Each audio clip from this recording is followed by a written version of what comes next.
The last train and the town's shame. The October sun hung low over Dry Hollow, painting the dusty main street in shades of rust and copper. Clara Weston stood on the makeshift platform outside the general store, her worn calico dress hanging loose on her frame. 27 winters had carved lines around her green eyes, but they burned with a fire that made grown men look away. "Gentlemen," Sheriff McKenna cleared his throat, his badge catching the dying light. "We're here to settle the matter of Miss Weston's debts. Her guardian, Mr. Elias Cartwright, has arranged this solution." Clara's jaw tightened. Solution. As if she were a problem to be solved, a ledger to be balanced. The crowd of townspeople gathered closer, their faces a mixture of curiosity and shame. Women clutched their shawls tighter, whispering behind gloved hands. "That's the one who cursed Reverend Dalton." "Mrs." Pemberton hissed to her companion. "Called him a hypocrite right in the middle of Sunday service. No decent man would want her," came the reply. "Wild as a Mustang, that one." Clara heard every word. She'd meant for them to hear when she'd stood up in church 6 months ago, when the good Reverend preached about fallen women while his own hands had tried to wander where they shouldn't. But truth had a price in Dry Hollow, and here she stood, about to pay it. Elias Cartwright stepped forward, his black coat dusty from travel. He'd been her father's business partner once, before consumption took both her parents. 5 years of his guardianship had drained every cent of her inheritance into his pockets. "The debt stands at $300, he announced, though Clara knew it was a lie. "Miss Weston has refused all reasonable offers of employment." "You mean working in your brother's saloon?" Clara cut in, her voice steady as granite. "I know what kind of work he had in mind." Cartwright's face flushed. "The auction will proceed. Bidding starts at $50 for 1 year of domestic service." The crowd stirred. A few men stepped forward, then back again, caught between interest and wariness. Clara stood straighter, her chin lifted. "Let them look. Let them see she wouldn't break." $60, called out Jake Morrison, who ran the feed store. He was 40 if he was a day, with tobacco-stained teeth and hands that grabbed too much. Clara turned her head slowly, meeting his eyes, then, with deliberate precision, she gathered the moisture in her mouth and spat. The glob landed square on his boot. "You little," Morrison started forward, but Sheriff McKenna held up a hand. "Order," he said weakly. "Miss Weston, you must—" "Must I?" Clara's laugh was sharp as broken glass. "Tell me, Sheriff, which law says I must smile while being sold like livestock?" Morrison retreated, wiping his boot on the platform edge. "Withdrawing my bid, she's more trouble than she's worth." 75, ventured Thomas Garrett, the banker's son, young, soft, with pale hands that had never known real work. Clara fixed him with a stare that could freeze hell itself. She didn't move, didn't blink, just stared until sweat beaded on his forehead despite the cooling evening air. He lasted 30 seconds before stepping back into the crowd. "Anyone else?" Cartwright's voice held an edge of desperation now. The sun was sinking lower, and with it, his plans. The crowd shuffled. Avoiding Clara's gaze, she'd spit at one man and stared down another. Word would spread. No one wanted a woman who'd fight back. "Going once," Sheriff McKenna said reluctantly. "Going twice." The sound of hoofbeats on packed earth made heads turn. A lone rider appeared at the end of the street, moving neither fast nor slow, just steady, inevitable as the sun set. Clara watched him approach, tall in the saddle, broad-shouldered, wearing a long duster coat that had seen better days. A wide-brimmed hat shadowed his face, but she could make out a strong jaw, stubbled with several days' growth. He stopped his horse, a rangy bay gelding, just outside the crowd, dismounted with an economy of movement that spoke of years in the saddle, said nothing, just stood there, holding the reins. taking in the scene. "We're conducting business here. Stranger." Cartwright said, "If you're looking for the saloon—" "I know where the saloon is." The man's voice was low, rough as sandpaper.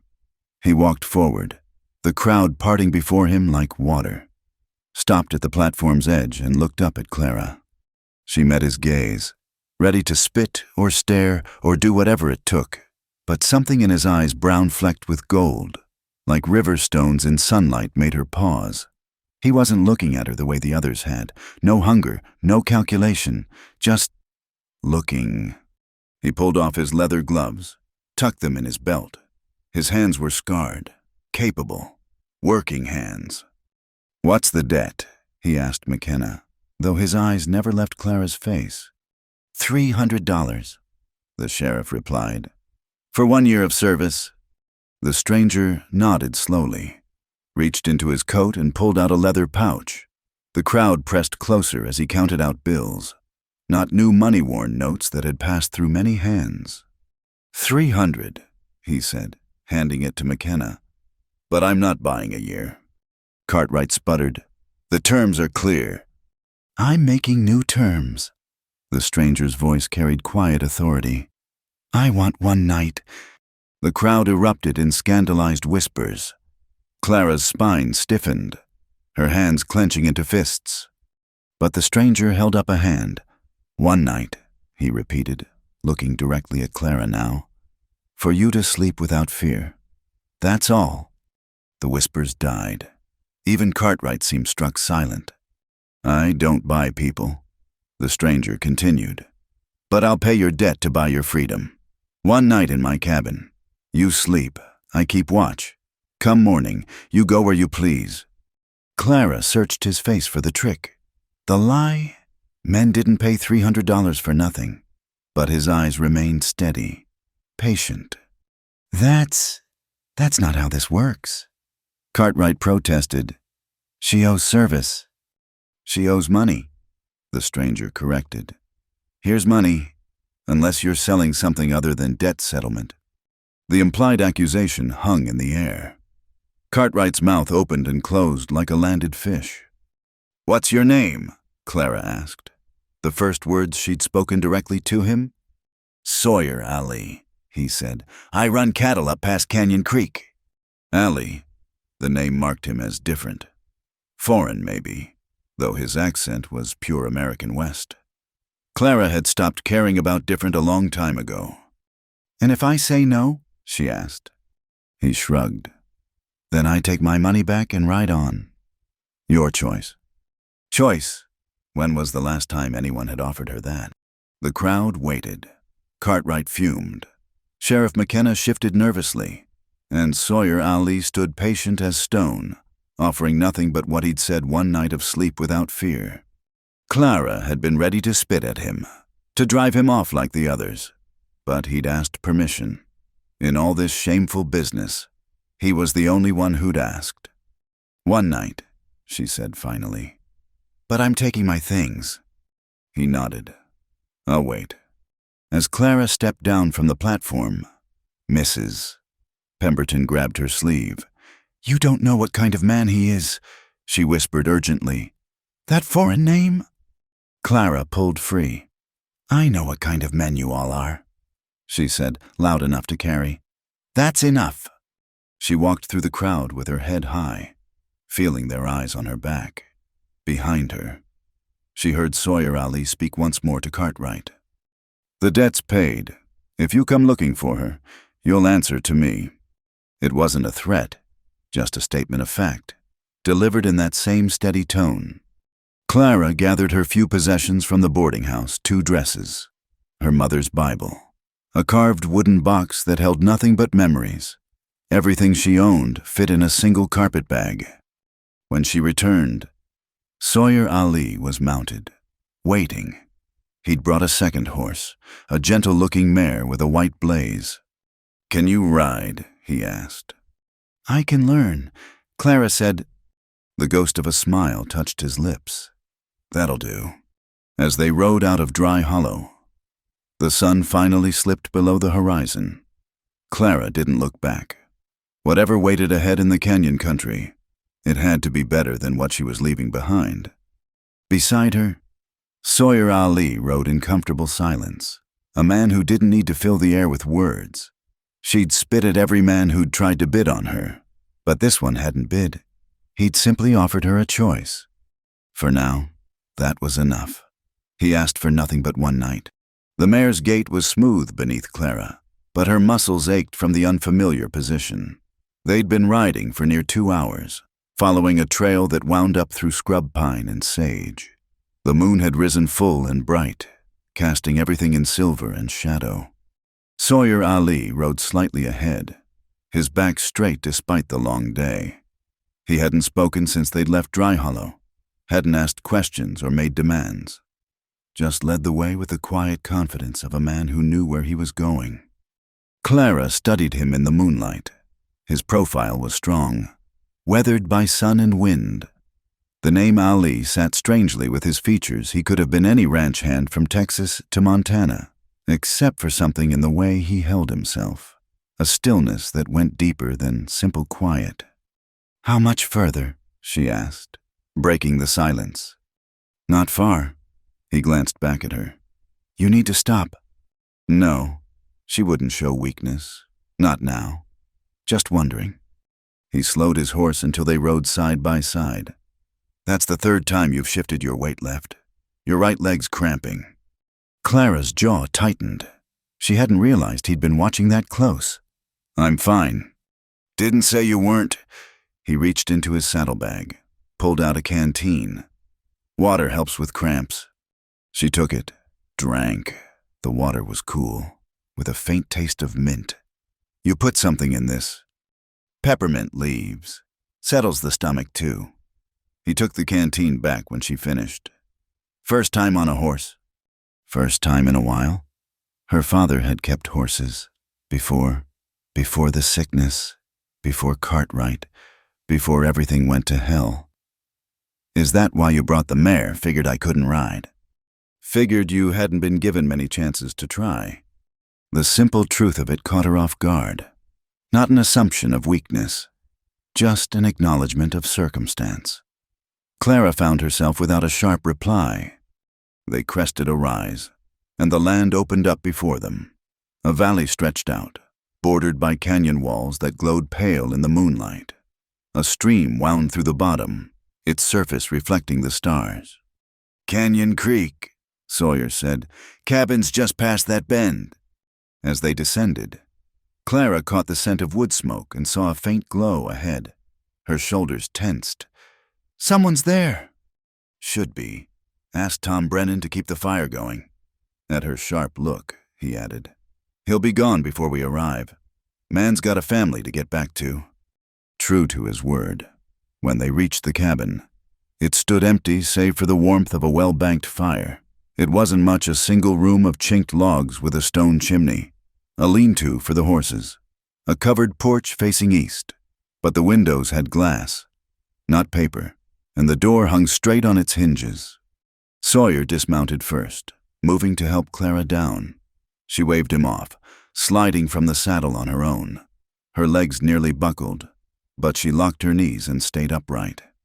"I'll see to the horses," he said. "Go on inside." Clara hesitated at the threshold. Once she crossed it, she'd be alone with him, miles from anywhere. But what choice did she have? She'd made her decision back in Dry Hollow. The cabin's interior was sparse but clean. A narrow bed with a straw tick mattress against one wall, a table with 2 chairs, handmade but sturdy, shelves holding a few dishes, some books, various supplies, a rifle mounted on pegs above the door. She set her carpetbag on the floor, unsure what came next.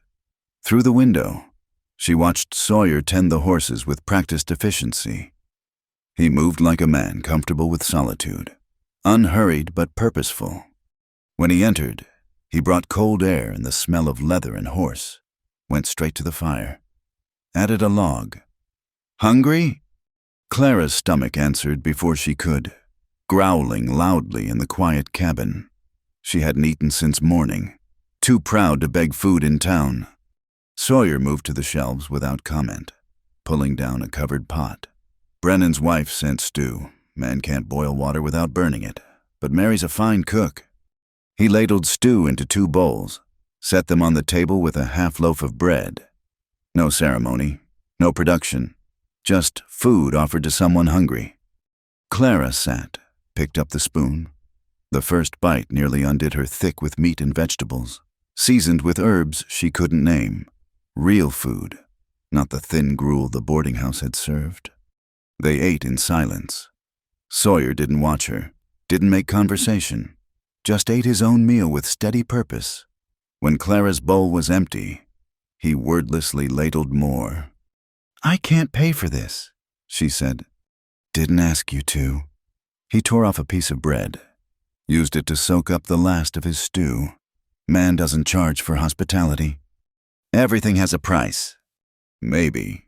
He stood, gathered the bowls. But not everything's for sale.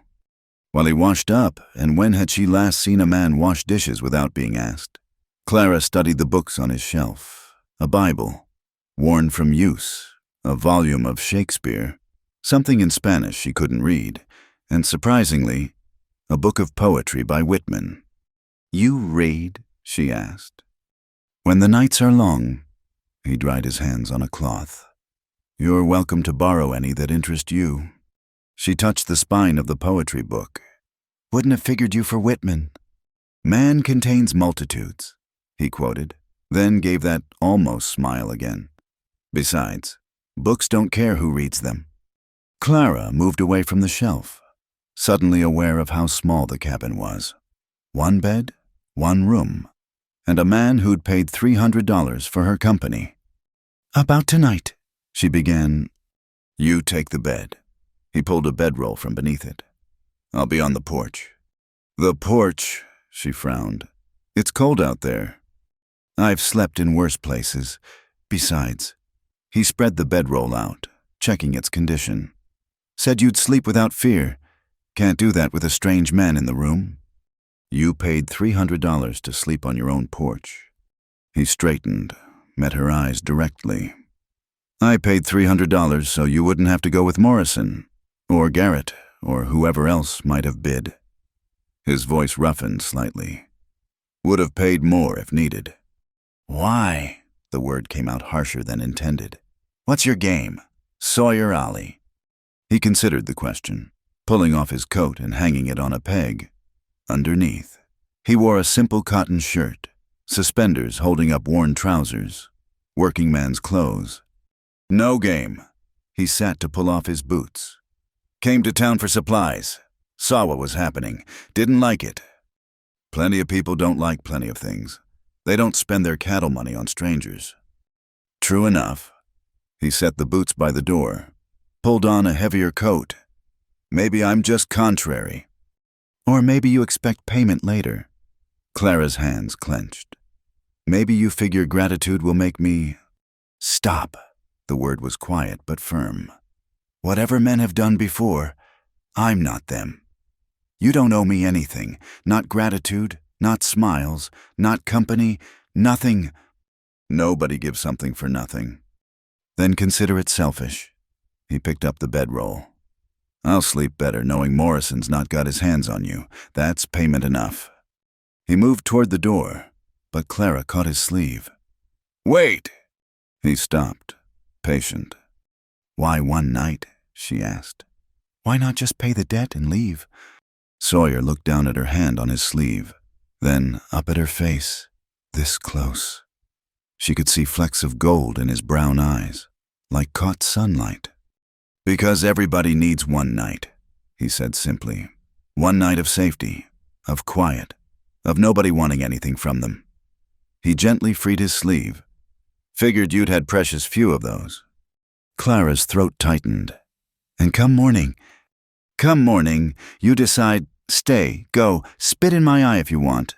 Your choice." "That's simple. That's simple." He waited, letting her process this. Outside, an owl called, lonely in the darkness. "The rifle," Clara said finally, nodding at the weapon above the door. "Is it loaded?" Always. You know how to use it. My father taught me. Good. He moved to the door. Anyone comes who shouldn't. You use it, even if it's me. The words should have been frightening. Instead, they steadied something in her chest. Sawyer, she called as he opened the door. He paused.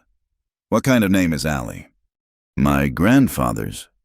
He adjusted the bedroll under his arm. Came from Lebanon. Made it to Missouri. Married a farm girl. Scandalized everyone for miles around. And your parents? Dead. Fever took them when I was 15. He said it matter of fact. Old grief worn smooth. Been on my own since.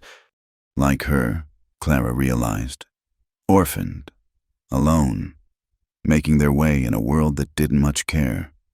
Good night, Clara, he said, and stepped out into the cold. She stood in the empty cabin, listening to his footsteps on the porch boards. Heard him settle, adjust the bedroll. Then silence except for the fire's crackle and the night sounds beyond. Clara barred the door he'd told her to. After all, changed into her nightdress behind the curtain of her loosened hair. The bed was narrow but clean, the blankets smelling of cedar and smoke. She lay down, expecting to stay awake, wary, but the stew sat warm in her belly. The fire cast dancing shadows, and outside, she could hear Sawyer's quiet breathing. For the first time in months, maybe years, Clara Weston closed her eyes without fear of what morning would bring. Whatever game Sawyer Alley was playing, whatever he truly wanted, for tonight she was safe. One night, he'd promised, one night to sleep without fear.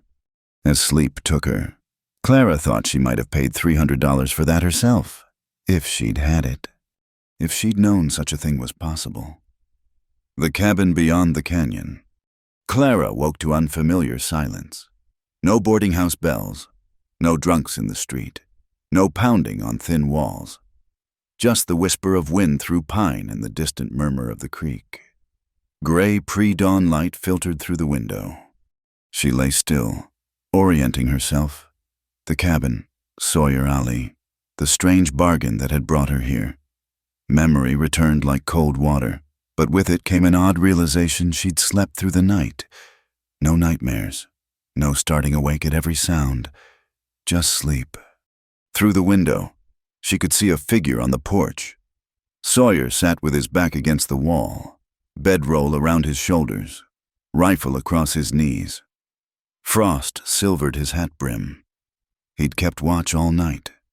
Clara dressed quietly, fingers fumbling with buttons in the cold. The fire had died to embers. She added kindling, coaxed it back to life. Found the coffee pot, the grounds, set water to boil. The domestic actions felt strange after months of being served grudging meals at the boarding house. Strangers still to be doing them by choice rather than command. The door opened softly. Sawyer entered, bringing the scent of frost and sage.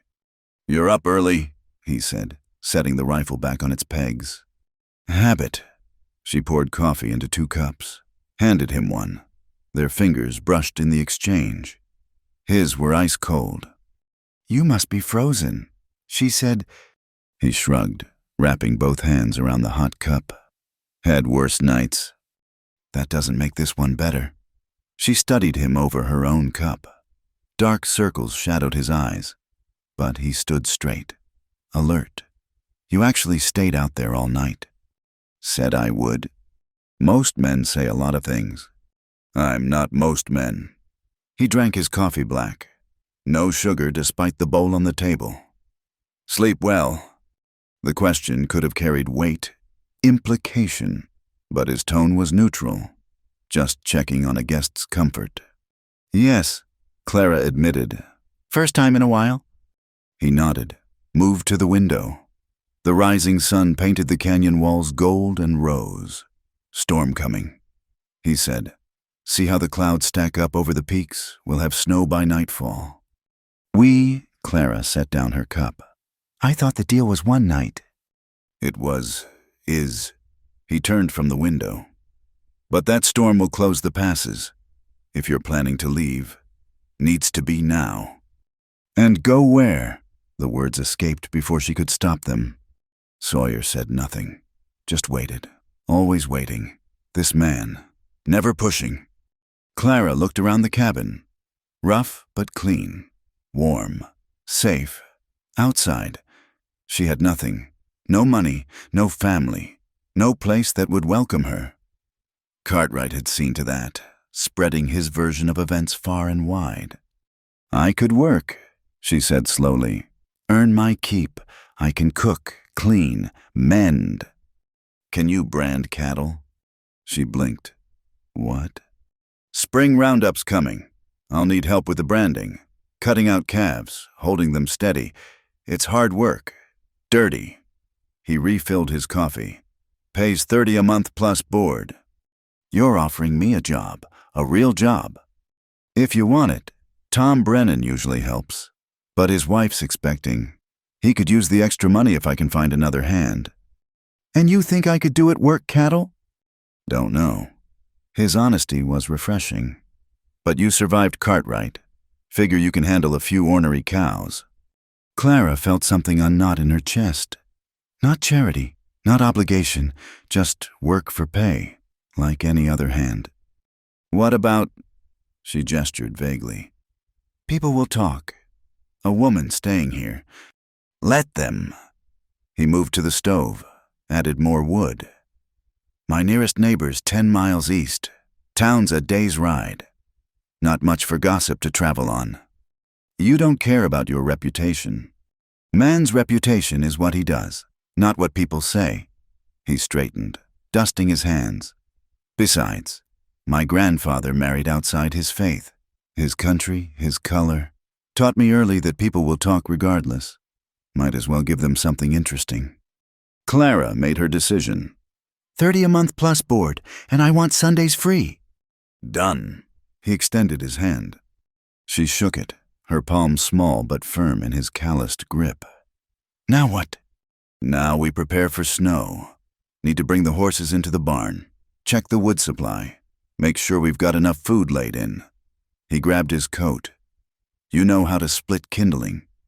I can learn. That almost smile again, starting to see a pattern. They worked through the morning. Sawyer showed her around the small spread, the barn, the root cellar, the smokehouse. Everything was modest but well maintained. He had maybe 40 head of cattle grazing the valley, a small remuda of horses. Not much of a ranch, he said as they hauled water from the creek. It's yours, Clara replied. That makes it something. He glanced at her, something shifting in his expression, but he just nodded and kept walking. By afternoon, the temperature had dropped. Clara learned to split kindling while Sawyer repaired a harness. They worked in companionable silence, broken only by the rhythm of the axe and the whistle of wind growing stronger.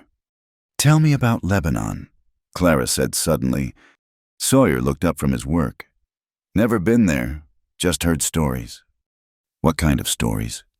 He set down the harness, memory softening his features. Grandfather talked about mountains that touched the sky, cedar forests older than Solomon, snow white as salt, and valleys so green they hurt your eyes. Why did he leave? War, always war somewhere. He picked up the leather again. He was 15, same age I was when my parents died. Difference was, he had to cross an ocean alone. And ended up in Missouri. Ended up in Missouri. Sawyer smiled fully for the first time.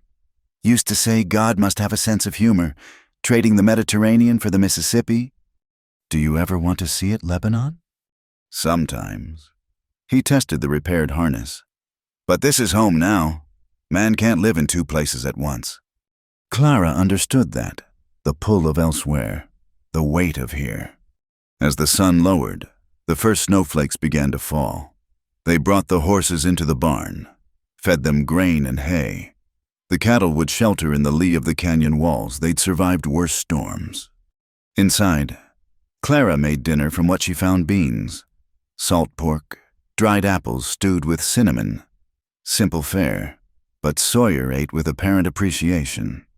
You weren't lying about cooking, he said. I don't lie. She served herself a smaller portion. Might spit and glare, but I don't lie. Good to know. After dinner, the snow began in earnest. Wind howled around the cabin corners, but inside was warm, lamplit. Sawyer read the Shakespeare. She noticed Clara mended a tear in her spare dress. "Which play?" she asked. "The Tempest." He didn't look up. "We are such stuff as dreams are made on, and our little life is rounded with a sleep." Clara finished. Now he did look up. "You know it. My mother loved Shakespeare. Used to read aloud while she sewed." The memory was bittersweet. Said even farm girls deserved beautiful words. Smart woman. She was. Clara focused on her stitching. "She would have liked you, I think." "Why's that?" "You gave me a choice. She believed in choices." A crooked smile. "Course, she also believed in proper courtship and church weddings. So maybe not." Sawyer marked his place, closed the book. "Clara, about last night. You slept on the porch, I slept inside. Nothing improper happened." "That's not—" He stopped, started again. "I meant what I said. You don't owe me anything. Job's real, no strings. If you want to leave come spring, I'll pay you fair and see you safely wherever you want to go." "And if I don't want to leave?" The question hung between them like smoke. Outside, the storm intensified, sealing them into this small, warm space. "Then you stay," he said simply. "Long as you want." Clara set aside her mending. Rose moved to the window. Snow fell thick now, erasing the world beyond the glass. "I've never had that before, a place I could stay as long as I wanted." She felt rather than heard him approach. He stood beside her, not touching, just sharing the view of swirling white. "It's not much," he said. "Hard life out here, lonely." "I know about hard and lonely." She turned to face him. "What I don't know is kind. You're confusing me. Sawyer Ali." "How's that?" "You watch me, but not like other men watch. You offer help but don't demand payment. You sleep in the cold to keep a promise." She shook her head. "I keep waiting for the trick." "No trick." His voice was rough. Just what?" He looked away, then back. In the lamplight, his eyes were more gold than brown. "My grandfather used to say the world was divided into those who take and those who give. Said a man had to choose which he'd be. And you chose to give." "Try to." He moved away, adding wood to the fire. "Don't always succeed. I'm no saint. Clara, got a temper, though it's slow to rise. Drink too much sometimes. Been known to hold a grudge longer than Christian." "You're trying to warn me off." "Trying to be honest. You've had enough men pretending to be what they're not." Clara laughed, surprising them both. "Sawyer, you spent last night on a frozen porch to keep me safe. You offered me honest work for honest pay. If that's the worst you've got, I'll take my chances." He studied her, this small, fierce woman who'd spit defiance at a town full of bidders. Something passed over his face wonder, maybe, or recognition. "All right," he said. "We'll try it. See how we suit." They stood there, two damaged people in a cabin beyond the canyon, while outside the storm built walls of white around them. Clara felt something she hadn't felt in years. Not happiness exactly, not yet, but possibility. "I should bank the fire," Sawyer said finally. "Going to be a cold night. Where will you sleep?" He gestured to the floor near the hearth. "Warmer than the porch?" "Sawyer." She waited until he looked at her. "The bed's narrow, but there's room, if you stay on your side." His whole body stilled. "Clara, I'm not offering anything more. Just—" She struggled for words. "You kept watch all last night. In the cold, that's enough. Don't you think—" He was quiet so long she thought he'd refuse. Then, "You're sure?" "I'm sure I trust you. That's new for me." She moved toward the bed. "Don't make me regret it." "Never," he said, and she believed him. They settled awkwardly, fully clothed, backs to each other. The bed was indeed narrow. Clara could feel his warmth, hear his breathing, but true to his word, he stayed carefully on his side. Outside, the storm raged.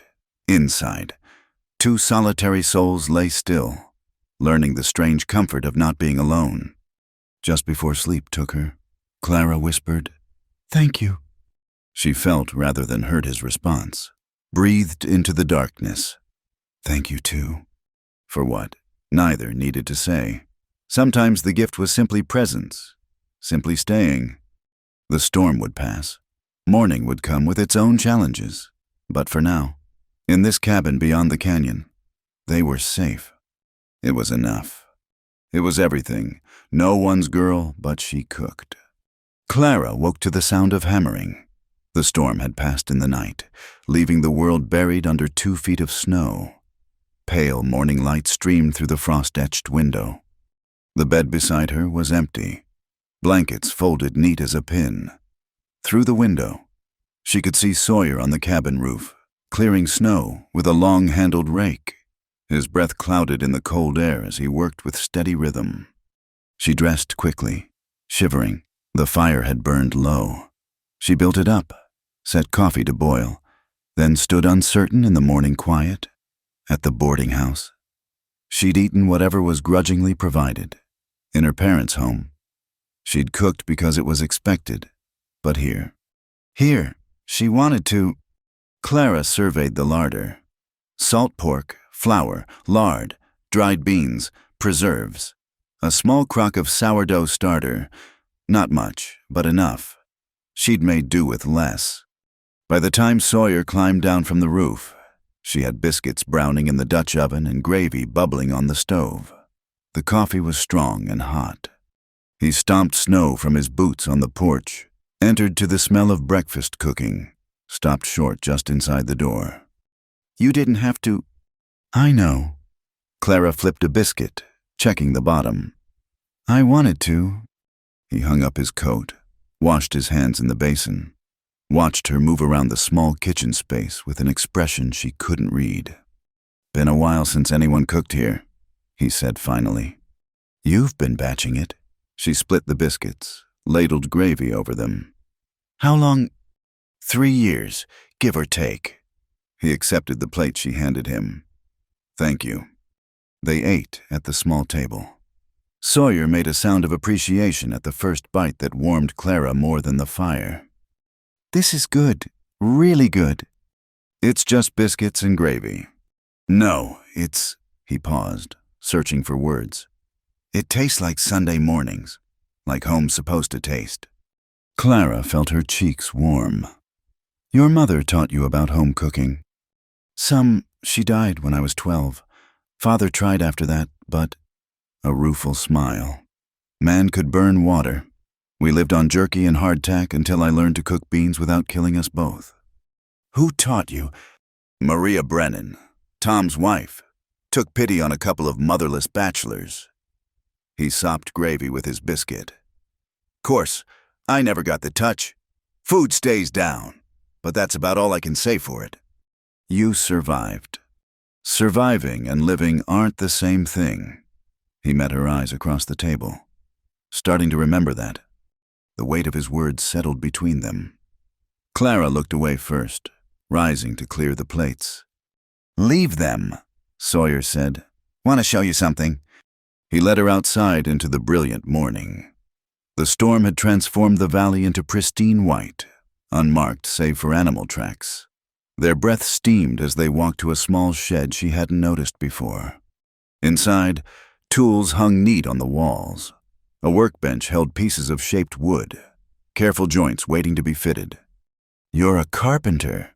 Clara ran her fingers over smooth pine. "When time allows, been working on something."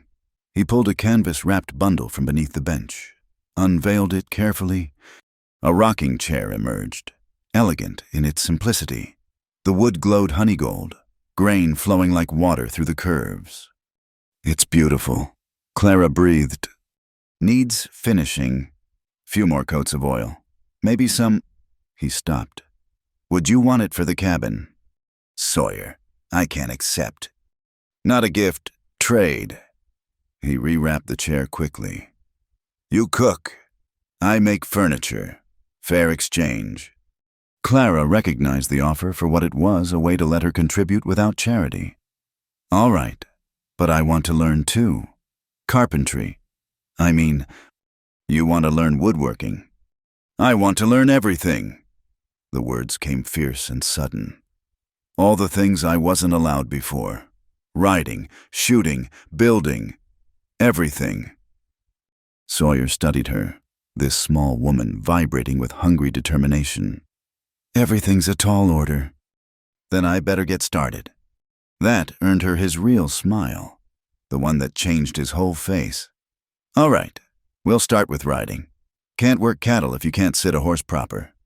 They spent the morning in the corral. The mare Buttercup. Sawyer called her was patient as Clara learned to mount smoothly, to hold the reins properly, to move with the horse instead of fighting it.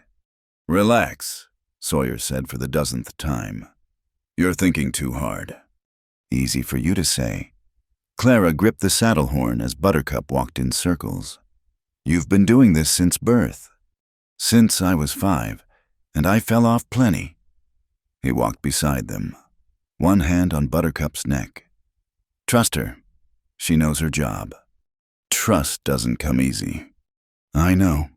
His hand covered hers on the reins briefly. But it's the only way to ride. By noon, Clara could walk Buttercup around the corral without clutching the saddle. Small victory, but victory nonetheless. Over lunch, cold biscuits and preserves, Sawyer outlined the work ahead.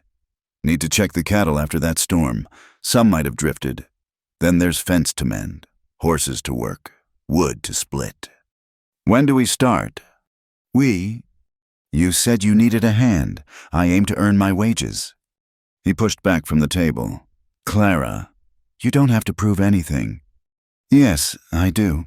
She met his gaze steady. To myself, if no one else. That afternoon, they rode out together to check the herd. Clara on Buttercup, Sawyer on his rangy bay.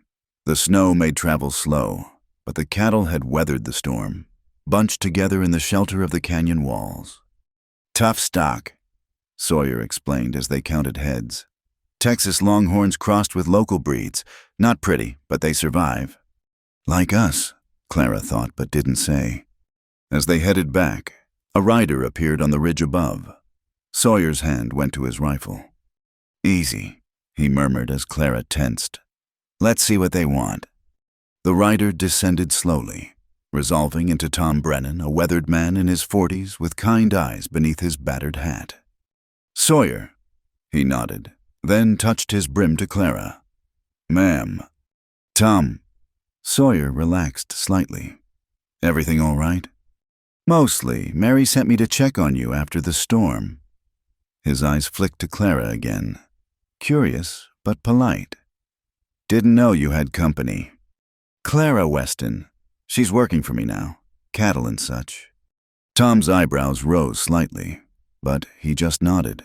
Welcome, Miss Weston. This one treating you fair. So far, Clara said, surprising herself by almost smiling. Well, you need anything. Our place is just over Jenkins Ridge. Mary'd welcome the female company. He turned back to Sawyer. Reason I came, found some fence down on your north pasture. Looks like the storm pushed a tree over on it. I'll tend to it tomorrow. Thanks, Tom. No trouble. You folks take care. He touched his hat again and rode off. He seems nice, Clara observed. Good people. Rare as gold in these parts. Sawyer watched Tom disappear over the ridge. He'll tell Mary about you. She'll likely come calling once the trail's clear. Will that bother you, having people know I'm here? No. Will it bother you? Clara considered. Would have once. Now. I'm too tired to care what people think. That's the beginning of wisdom right there. That evening, Clara cooked again bean soup with salt pork, biscuits on the side. Nothing fancy, but Sawyer cleaned his bowl twice. I've been thinking, she said as they sat by the fire after supper. About what you said, the difference between surviving and living. He looked up from the harness he was mending. What about it? I've been surviving for 5 years, maybe longer. She stared into the flames. Don't remember what living feels like. It comes back, little by little. Is that what happened to you? He set down the leather. Parents died when I was 15. Spent the next 10 years just existing, working other men's ranches, drifting town to town. Then I found this place. And that changed things. Having something that was mine changed things. He gestured around the cabin. It's not much, but I built it. Every board, every stone. First time I sat at this table I'd made with my own hands. Eating food I'd cooked on my own stove. That's when I started living again. Clara understood. The power of ownership, of creation. Things that had been stripped from her along with everything else. Is that why you offered me work? She asked. Because you remember, partly. He picked up the harness again. Also because I could use the help. And because when you spit at Morrison, you looked like you'd rather die than give in. Reminded me of a Mustang I saw once, caught in a box canyon, surrounded but not surrendered. What happened to the Mustang? Jumped clean over the men trying to rope it. Last I saw, it was running free toward the mountains. Clara smiled despite herself. You saying I'm like a wild horse? I'm saying you deserve the chance to run. They sat in comfortable silence after that. Clara found herself stealing glances at him in the firelight, the strong line of his jaw, the careful way his hands moved over the leather. A steady man, solid as the mountains around them. I should say something, she said suddenly, about the cooking. He looked up, waited. I swore once I'd never cook for a man again. After... She stopped, started over. After things went bad with Cartwright, he'd make me cook for his business partners, serve them like I was... Another stop. I swore I was done with all that. Clara, you don't have to... But today I wanted to... She met his eyes. Not because I had to, not for wages or obligation. Just because I wanted to feed someone who'd been kind to me. That's... new. Sawyer set aside the harness, gave her his full attention. Thank you for telling me. I'm not saying I'll cook every day. Wouldn't expect it. And you'll teach me other things, the cattle work, the carpentry, whatever you want to learn. And, she faltered, then pushed on. And maybe sometimes we could read together, in the evenings, like a proper household. Something shifted in his expression, warm and wondering. I'd like that. Clara nodded, suddenly self-conscious. Rose to bank the fire for the night. The bed, she said without turning around. Last night worked fine, if you're agreeable. If you're sure. I'm sure I sleep better knowing where you are. She faced him then, chin up. That's not an invitation to anything more. Just two people keeping warm in winter, he finished. I understand. And he did, she realized. Understood boundaries and the careful rebuilding of trust. Understood that kindness could exist without expectation. Later, lying in the narrow bed with proper space between them, Clara listened to his breathing settle into sleep. Outside, wolves called in the distance, wild and free. Tomorrow she'd learn more about horses, about cattle, about building something with her own hands. Small steps toward a life she chose rather than one chosen for her. For now, it was enough to lie in the warm darkness, listening to the steady breathing of a man who asked for nothing but what she freely gave. She'd cooked for him today, not because she had to, but because she wanted to. It felt like the beginning of something. What, she couldn't say. But for the first time in years, Clara Weston fell asleep curious about tomorrow. The town sent warnings. 3 weeks passed in the canyon. 3 weeks of Clara learning to ride, to rope, to read the weather in cloud formations. 3 weeks of quiet evenings by the fire. Sawyer reading aloud while she mended clothes or practiced braiding leather. 3 weeks of sleeping back to back in the narrow bed, learning the comfort of trusted presence. Then came the morning riders. Clara saw them first, 4 dark shapes against the snow while she was drawing water from the creek, her stomach clenched with old fear before reason took hold. She walked, didn't run, back to where Sawyer was repairing the corral fence. "Company?" she said quietly. He straightened. Following her gaze, his face didn't change, but his hand moved casual-like to rest near his gun belt. "Know them." Clara squinted. As they drew closer, she recognized the lead rider's slouch. Jake Morrison. "From the auction?" "The one you spit on." "The same." She moved unconsciously closer to Sawyer. "The others look like his hired hands." "Get inside," Sawyer said, voice still easy. "Take the rifle." "I'm not hiding." "Didn't say hide, said take the rifle." He met her eyes briefly. "Trust me." She nodded, walked to the cabin, made it to the porch before Morrison's voice carried across the snow. Well, the mystery man has a name. Sawyer Alley, isn't it?" Morrison reined up just outside the yard, his 3 companions flanking him. "Folks in town been wondering about you." Sawyer continued working on the fence, driving in a nail with measured strokes. "That's so—" "See, we figured you were just passing through. Didn't realize you meant to keep her." The hammer never paused. "Man doesn't keep what ain't property." Morrison laughed. Ugly sound in the clean morning. "That's not how Cartwright tells it. Says she owes service.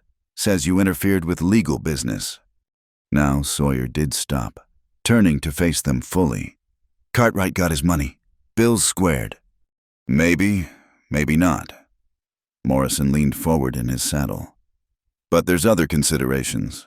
Town's got standards. Christian values. Can't have unmarried folks living in sin, setting bad examples." Clara emerged from the cabin then, rifle cradled in her arms like she'd been born to it. "Funny you mentioning Christian values. Morrison, seemed to recall you skipping church regular to visit the saloon girls." His face flushed red. "You watch your tongue, woman." "Or what?" Clara stepped to the edge of the porch. "You'll bid on me again, still got my spit saved up." One of Morrison's men snickered, then caught himself at Morrison's glare. "This ain't a joke." Morrison said, "Town council sent us to deliver a message. You want to rut like animals. Do it legal or get out." Sawyer moved then, slow and deliberate, until he stood between Morrison and Clara. When he spoke, his voice carried that quiet authority Clara had come to recognize. "Message delivered. Now ride on." "Not so fast." Morrison's hand drifted toward his gun. "Maybe we need to explain things clearer. Maybe—" The distinctive click of Clara cocking the rifle cut him off. "Maybe," she said from the porch, "you need to think real careful about your next words." Morrison's eyes flicked between them, Sawyer standing relaxed but ready. Clara with the rifle steady. His men shifted nervous in their saddles. "You're making a mistake," Morrison said finally. "Both of you. Cartwright's got influence. Sheriff owes him favors. This ain't over." "Yes, it is." Sawyer's voice carried finality. "You come on my land again without invitation. We'll have a different kind of conversation." "You threatening me?" "Stating facts. Same as you." Sawyer stepped closer to Morrison's horse. "Here's another fact Miss Weston works for me. Legal employment, wages and board. What folks assume beyond that is their business, not yours." "Work," Morrison snorted. "That what they're calling it now?" Clara spoke before Sawyer could. "I've got nothing here worth losing. Morrison, but you do. Wife, store, reputation. You want to push this. See who falls harder." The words hung in the cold air like icicles. Morrison's face cycled through red to purple to white. "This ain't over," he said again, but weaker now. Wheeled his horse, spurred harder than needed. His men followed, relieved to be going. Clara didn't lower the rifle until they disappeared over the ridge. "Well," Sawyer said mildly, That was interesting. I'm sorry. The words tumbled out. I brought this to your door. Your reputation. Stop. He climbed the porch steps, gently took the rifle from her hands. My reputation was my business before you came. Still is. They'll make trouble. Probably. He uncocked the rifle, set it aside. Been too quiet here anyway. Clara stared at him. You're not angry. At you, no. He studied her face. You handled yourself well. Though next time, maybe wait until they actually draw before cocking the rifle. Next time? She laughed, sharp and bitter. Sawyer, they won't stop. I know men like Morrison. They'll come back with more men, or the sheriff, or... Clara? He caught her shoulders gently. Look at me. She did, finding those steady brown-gold eyes. I've been pushed before, he said, by better men than Jake Morrison. Still standing, still here. But why fight for... She stopped, unsure how to finish. For me, for this. Because it's right, he said simply, and because I choose to. Something cracked in Clara's chest, not breaking opening, like ice giving way to spring water. I should go, she whispered, before they... Is that what you want? What I want doesn't matter. It's the only thing that matters.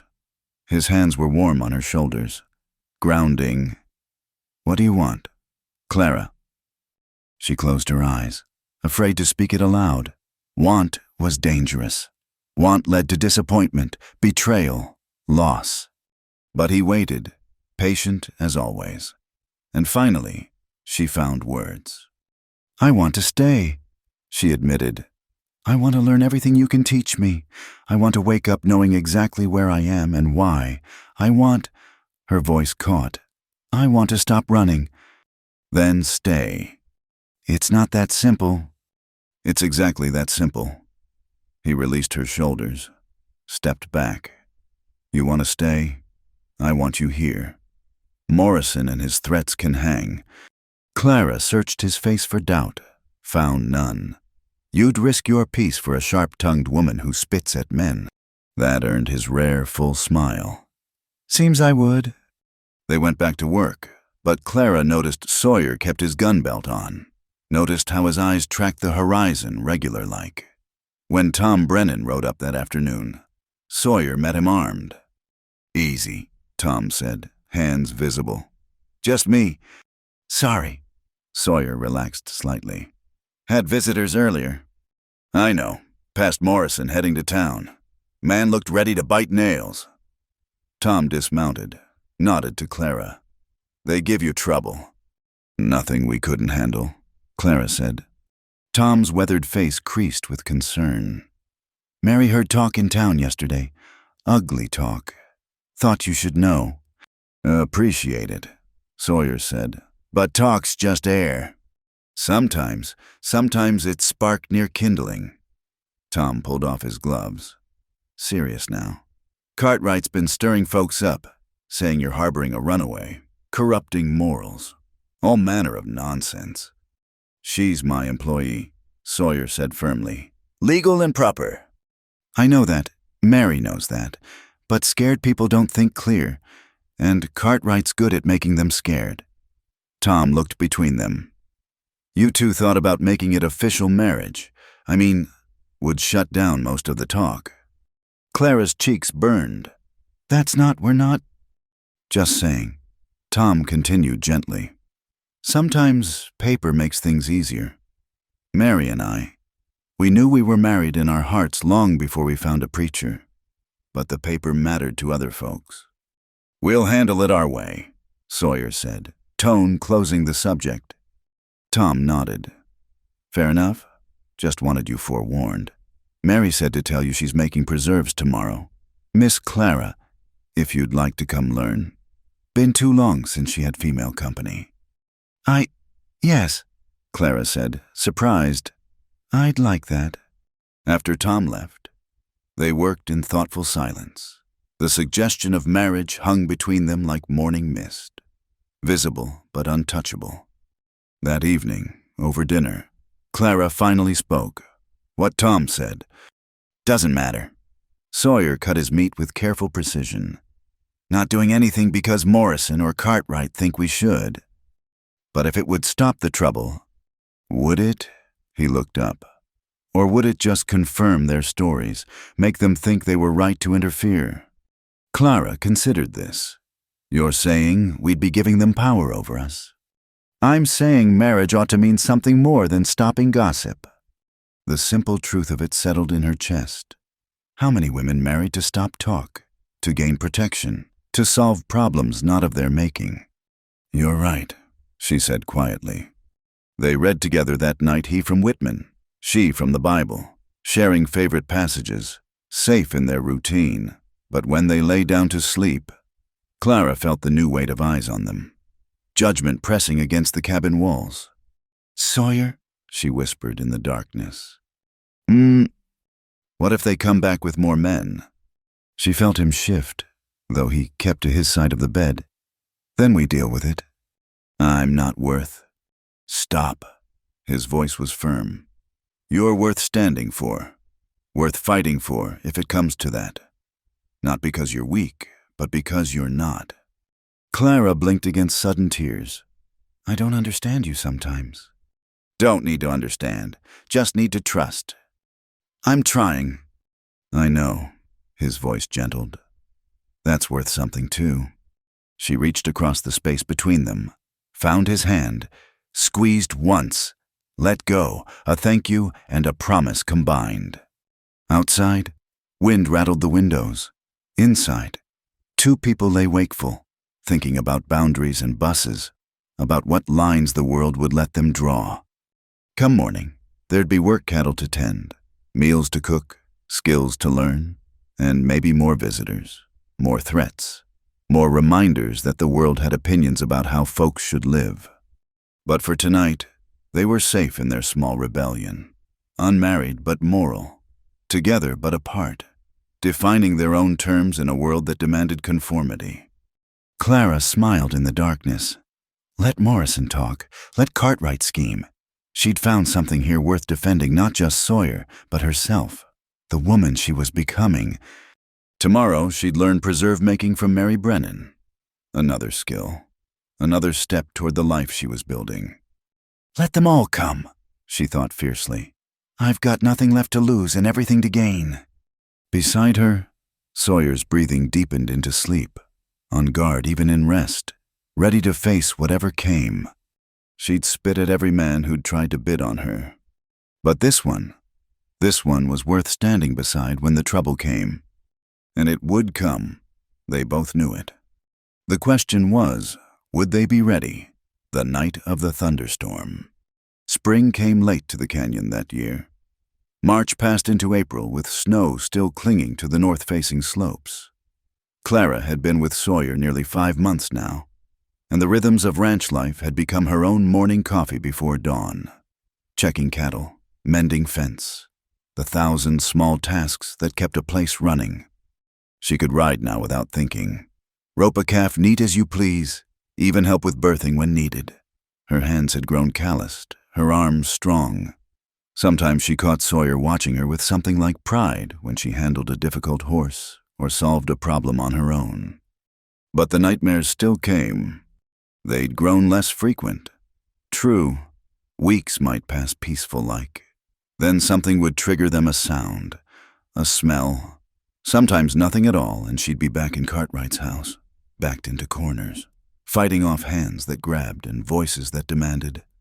The night the storm hit was one of those times. It started with distant thunder, rolling through the canyon like wagon wheels. Clara stood on the porch, watching lightning paint the peaks silver white. The air tasted of copper and coming rain. Going to be a big one, Sawyer said. Joining her, he'd been checking the stock, making sure they had shelter. Might lose some fence posts if the creek rises. I love storms, Clara said, surprising herself with the truth of it. Used to hide in the root cellar when I was small, but Papa would coax me out, said storms were just God rearranging the furniture. Sawyer smiled at that. My mother said they were angels dancing. Your grandfather said they were Jinn spirits fighting in the clouds.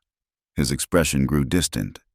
Had a whole story about it, Prince of Lightning, Princess of Rain, that sort of thing. Tell me. But the first fat drops were already falling. They retreated inside as the sky opened up. Rain hammering the roof like artillery fire. Wind howled through the canyon, making the cabin creak and sway. Clara lit the lamps while Sawyer built up the fire.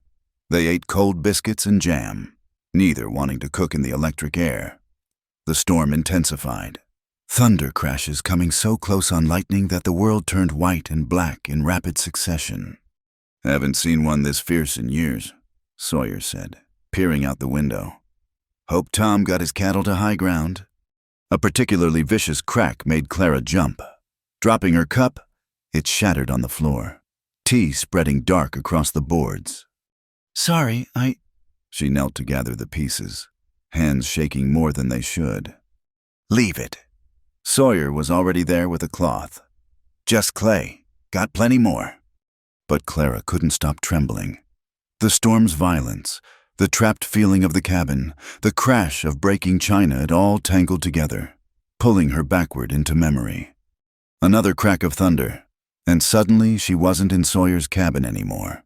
She was in Cartwright's study. Crystal decanter smashing against the wall where she dodged it. His face twisted with rage because she'd refused to serve brandy to his guests wearing the dress he'd chosen. Cut too low, too tight. You'll learn respect. His voice echoed through time, one way or another. Clara. She blinked. Sawyer knelt beside her, not touching, just present. The broken cup was gone. Her hands were clenched so tight her nails bit into her palms. Sorry, she whispered. I'm sorry, Storm's got you rattled. His voice was carefully neutral. Happens to everyone. Not like this. She pressed her palms against her eyes. Not like a scared child. Nothing childish about fear, just means you survived something worth fearing. Thunder rolled again, and Clara flinched hard. Without thinking, she pressed closer to Sawyer, then caught herself. Sorry. Stop apologizing. He shifted, settling with his back against the wall, leaving space beside him. An invitation, not a demand. Come on, we'll wait it out together. Clara hesitated, then moved to sit beside him, not touching, but close enough to feel his warmth. Smell the leather and wood smoke scent of him. Tell me about the Jinn, she said, the Lightning Prince. Sawyer was quiet a moment, gathering the story. My grandfather said that long ago, before the world learned its shape. The spirits were wild as weather. He spun the tale slow and careful, voice weaving a net of words between Clara and the storm. A prince made of lightning who loved a princess of rain, but they could only meet in storms, their joining bringing both destruction and life to the earth below. As he talked, Clara's trembling eased. The thunder became the prince's chariot wheels. The rain, the princess's tears of joy. Ancient magic replacing raw memory. They sound lonely, Clara said when he finished, only able to touch in violence. Maybe, or maybe the storm was their happiness. Hard to separate destruction from creation sometimes. Another thunder crack, closer. Clara pressed against Sawyer's shoulder without meaning to. This time, she didn't pull away. Cartwright threw things when he was angry, she heard herself say. Books, glasses, whatever was handy. I got good at dodging. Sawyer said nothing, just shifted slightly so she could lean more comfortably. The sound of breaking glass still... She swallowed. That's why I dropped the cup. Stupid. Not stupid. Memory lives in the body as much as the mind. You sound like you know. Bar fight in Amarillo. Man broke a bottle. Came at me. Took me 3 years before I could hear that sound without reaching for iron. His voice was matter-of-fact. Still makes me twitchy sometimes. Clara turned to look at him. In the lamplight, she could see a thin scar along his jaw she'd never noticed before. What happened in Amarillo? Survived. He didn't. No pride in it. just fact. Self-defense. Sheriff said, didn't make the dreams any quieter. They sat with that truth between them. Outside, the storm raged on. Inside, two damaged people shared space and understanding. I dream about corridors, Clara said softly. Always running down corridors, doors locked, footsteps behind me. Wake up most times before they catch me. Sometimes not. How long were you there with Cartwright? 5 years. 5 years of being grateful for room and board, keeping sweet, making myself small. Bitterness crept into her voice. It never went as far as it could have. He liked the threat more than the act, liked watching me calculate exits.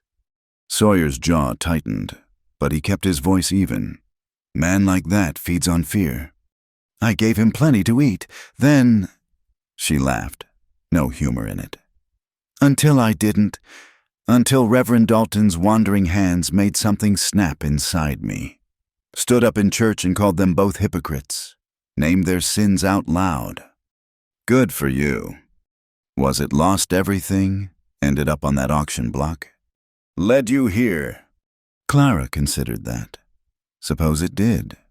Thunder crashed directly overhead, shaking the cabin. Clara made a sound not quite scream, not quite sob, and suddenly Sawyer's arm was around her, gentle but solid. You're safe, he murmured. Just noise and light, can't touch you here. She should pull away, should maintain the careful distance they'd built. Instead, she turned into his chest, breathing hard against his shirt. I know I'm safe, she gasped between thunder rolls. I know it, but my body doesn't believe it. Body learns slower than mind. His hand rubbed careful circles on her back. Takes time to trust again. What if I never do? What if I'm broken past fixing? You're not broken, his voice rumbled through his chest. Bent maybe, scarred definitely, but not broken. How do you know? Because broken people don't learn to ride in snow. Don't face down men with guns. Don't make biscuits that taste like Sunday morning just because they want to. Clara half laughed, half sobbed against his shirt. Biscuits aren't brave. Sure they are. Making something good when you've known bad that's brave as anything. The storm peaked then. Thunder and lightning simultaneous, turning the world white. Clara pressed closer, and Sawyer held on. Steady as the mountains themselves. When I was small, he said quietly. Storm scared me too. Mother would hold me, sing Lebanese lullabies I didn't understand. Just sounds, but they helped. Sing one now. Can't, never learned the words proper. He hesitated. But I remember the melody. And there in the storm's heart, Sawyer hummed low and rough, a tune that wandered like wind through cedars, foreign and familiar both. It wrapped around Clara like a blanket. Slowly, incrementally, she relaxed. The thunder moved off, grumbling into distance. Rain still fell, but gentler now. Spring rain instead of rage. Thank you, she whispered. Nothing to thank. You do the same. Would I? Already have. Every morning you get up and face the day. That's its own kind of holding. Clara lifted her head, found his eyes in the dimness. This close. She could see flecks of green among the gold, could count the lines sun and sorrow had carved. Sawyer. I'm glad the storm came. Why's that? Because now I know. She settled back against his chest. Know I can survive the sound of breaking. Know you'll hold steady through thunder. Know I can lean without falling. His arm tightened slightly around her. Lean all you need. They stayed that way as the storm passed, leaving only gentle rain and distant rumbles. Neither spoke of moving apart. Sometimes healing happened in small surrenders, the choice to stay close, to accept comfort, to trust another person's strength when your own failed. Tell me about your mother, Clara said eventually. The one who sang through storms. So Sawyer did, voice soft in the lamp-lit dark. Told of a woman who loved poetry and bread-making, who taught her son to see beauty in hard places, who died too young but left echoes in how he moved through the world. Clara shared 2 memories of her mother reading Shakespeare by candlelight, her father teaching her to spot useful plants in the woods. Good memories to balance the bad, carefully excavated and examined. The rain stopped near dawn. They'd talked the night through without meaning to, still propped against the wall like survivors of shipwreck. "Should get some sleep," Sawyer said, voice rough with exhaustion. But Clara didn't move, and neither did he. "Clara." "Yeah. Next storm, you don't have to weather it alone." She smiled against his shirt. "I know that now." Finally, they separated, stumbling tired to the bed, lay down in their usual positions but closer than before, the careful distance shortened by shared storm and story. Just before sleep took her, Clara whispered, "The Lightning Prince and Rain Princess, you think they minded that they could only meet in storms?" "No," Sawyer murmured back. "Think they were grateful for the storms that brought them together." Clara smiled in the darkness. Outside, dawn painted the wet world gold and new. Inside, 2 people slept deep and dreamless. The storm passed and peace hard won. The nightmares would come again. Healing wasn't that simple, but now Clara knew she wouldn't face them alone. Knew there were arms steady enough to hold through thunder, voices kind enough to sing through darkness. It was more than she'd dared hope for. It was enough to build on. It was everything. She rode beside him. By late spring, Clara rode like she'd been born to it. The mare Buttercup had become an extension of herself, responding to the slightest shift of weight, the gentlest touch of rain. Together they moved through the canyon country like water over stone, natural and sure. "You're ready," Sawyer announced one morning, watching her guide Buttercup through a complex pattern around the corral posts. "Time you learn to work cattle proper." Clara dismounted smooth as silk, unable to hide her grin. "About time. I was starting to think you'd keep me practicing forever. Wanted to make sure you could stick when things got interesting." He handed her a coiled rope. Cattle don't always cooperate like fence posts. That was an understatement. Clara learned. Her first attempt at roping a calf ended with her on her backside in the dust, the calf bawling indignantly as it trotted away. "Less arm, more wrist," Sawyer instructed, demonstrating the motion. "And watch their heads, they'll tell you which way they're planning to dodge." By noon, Clara had managed to rope 3 calves and only fallen once more. Her arms ached, her back screamed, but satisfaction warmed her chest. "Not bad for a town girl." Tom Brennan called from where he'd been watching. He'd come to help with the branding, bringing his oldest boy, Samuel, a quiet lad of 14 who watched Clara with curious eyes. "Not a town girl anymore," Clara replied, coiling her rope for another try. "No," Tom agreed, smiling. "Suppose you're not—" They worked through the afternoon, Sawyer and Tom handling the branding iron while Clara and Samuel brought in the calves. It was hard, dirty work, the air thick with dust and smoke and the protests of outraged cattle. But Clara found a rhythm to it, a dance of horse and rope and timing. "You've got a natural seat," Tom observed during a water break. "Some folks fight the horse every step. You move together." "Good teacher," Clara said, nodding toward Sawyer. "Good student, more like." Tom lowered his voice. "He's different since you came. Easier. Like something that was clenched has loosened up." Clara watched Sawyer showing Samuel how to heat the iron proper, patient with the boy's questions. "He's helped me too. Mary says that's how it should be. People helping each other up instead of tearing down." Tom's expression grew serious. "Speaking of which, you heard about Cartwright?" Clara's stomach tightened. "No." "Man's been talking to Judge Wheaton, trying to get some kind of legal claim on you, saying the debt wasn't settled proper." "But Sawyer paid." "I know it. Whole town knows it. But Cartwright's got deep pockets and deeper grudges." Tom glanced at Sawyer, then back to Clara. "Might be trouble coming." Before Clara could respond, A coyote's yip echoed from the ridge above. The cattle shifted nervously, and Buttercup's ears pricked forward. "Just one," Sawyer said, but his hand moved to his rifle. "Probably scouting for weakness." "I'll check it out," Clara offered, already mounting. "Good practice." Sawyer frowned. "Clara, I'll be careful." She touched the pistol at her hip, the one he'd taught her to use over long winter evenings. "Just going to encourage it to hunt elsewhere." She rode out before he could object, following the game trail up the ridge. The coyote appeared briefly, a gray shadow slipping between rocks, then vanished. Clara pursued, not to catch but to chase off, to protect the herd.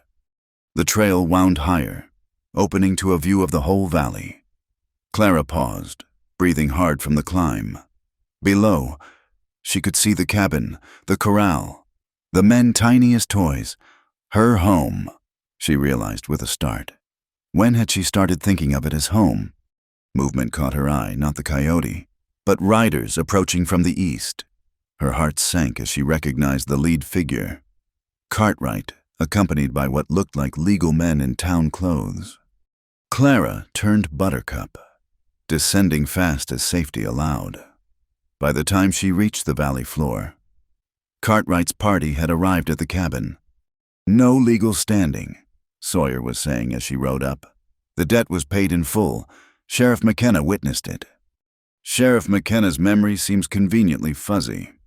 Cartwright replied, "He sat his horse like a man who owned the ground beneath it." Judge Wheaton, however, has reviewed the original contract. The terms specified a year's service, not monetary payment. The man beside him, thin, sharp-faced, clutching a leather portfolio, nodded. "The law is quite clear on contractual obligations. Mr. Ali, to hell with your contracts." Clara guided Buttercup between them and Sawyer. "I'm not property to be contracted." Cartwright's smile was cold. "Actually, my dear, that's exactly what you are. Your father signed guardianship papers before he died, legal and binding. I'm 27 years old. Age of majority for unmarried women under guardianship is 30 in this territory." The legal man consulted his papers. "You have 3 years remaining under Mr. Cartwright's authority." Clara felt the world tilt beside her. Sawyer had gone very still, the kind of stillness that preceded violence. "Get off my land," he said quietly. "Now, now." Cartwright raised a hand as if calming children. "No need for unpleasantness. I'm prepared to be reasonable. Transfer the girl to my custody, and we'll forget this whole unfortunate incident. The lady stays where she chooses." Sawyer replied, "The lady has no choice." Cartwright's facade cracked, revealing the rage beneath. "She's mine by law, and I'll have her back if I have to bring the territorial marshal." "Try it." The 2 words dropped like stones into still water. Sawyer hadn't moved, hadn't raised his voice, but something in his stance made Cartwright's men shift nervous. Tom Brennan cleared his throat. "Now, hold on, everybody. Let's think this through calm-like." But Clara was done with calm, done with men discussing her like livestock. She dismounted in one fluid motion, walked straight to Cartwright's horse. "You want me back?" She looked up at him, letting him see every ounce of contempt she felt. "Then take me, right now. No marshals, no papers. Just reach down and take what you claim is yours." Cartwright's face flushed. "Don't be ridiculous." "What's wrong, afraid I'll bite?" She smiled, sharp as winter. "You should be, because I promise you, Elias Cartwright, if you force me back to your house, I'll make your life such a hell you'll beg to let me go." "You threatening me, girl?" "Promising." She stepped closer, voice dropping. "I'll salt your food with lye, put ground glass in your coffee. Tell everyone in town exactly what you tried to do those nights you drank too much brandy." Cartwright jerked his reins, making his horse dance back.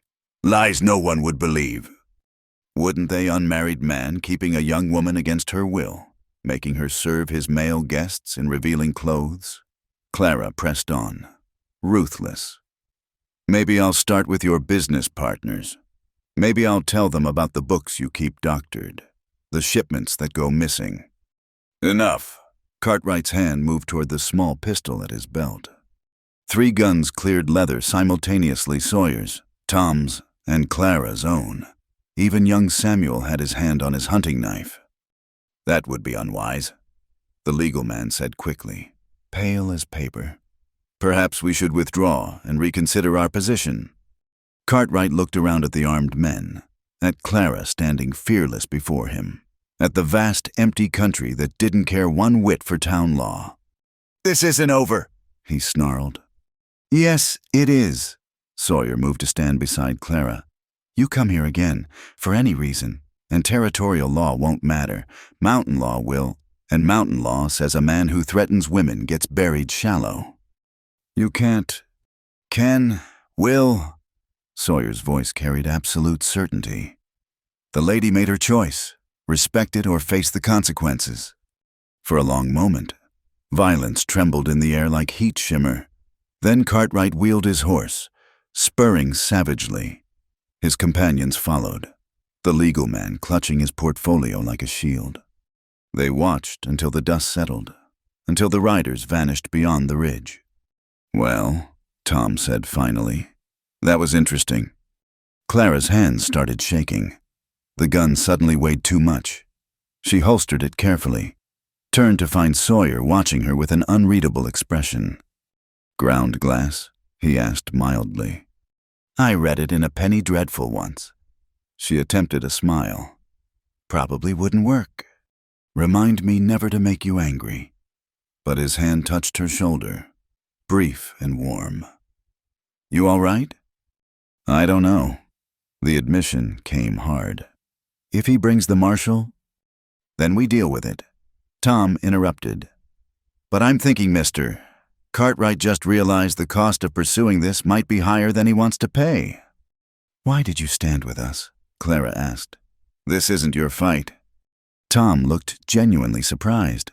"Your neighbors, that makes it our fight." He glanced at his son. "Besides, what kind of example would I set, letting a man bully a woman just because he's got papers?" Young Samuel nodded firmly. "Ma would tan my hide if we hadn't helped." The simple decency of it nearly undid Clara. She'd grown so used to standing alone. The concept of community support felt foreign as Chinese silk. "Thank you," she managed. "No thanks needed." Tom started gathering his tools. "Though, if you're offering, I wouldn't say no to some of those biscuits next time Mary and I come calling." They finished the branding in subdued mood. As the sun lowered, Tom and Samuel headed home with promises to spread word of Cartwright's threats and the community's response.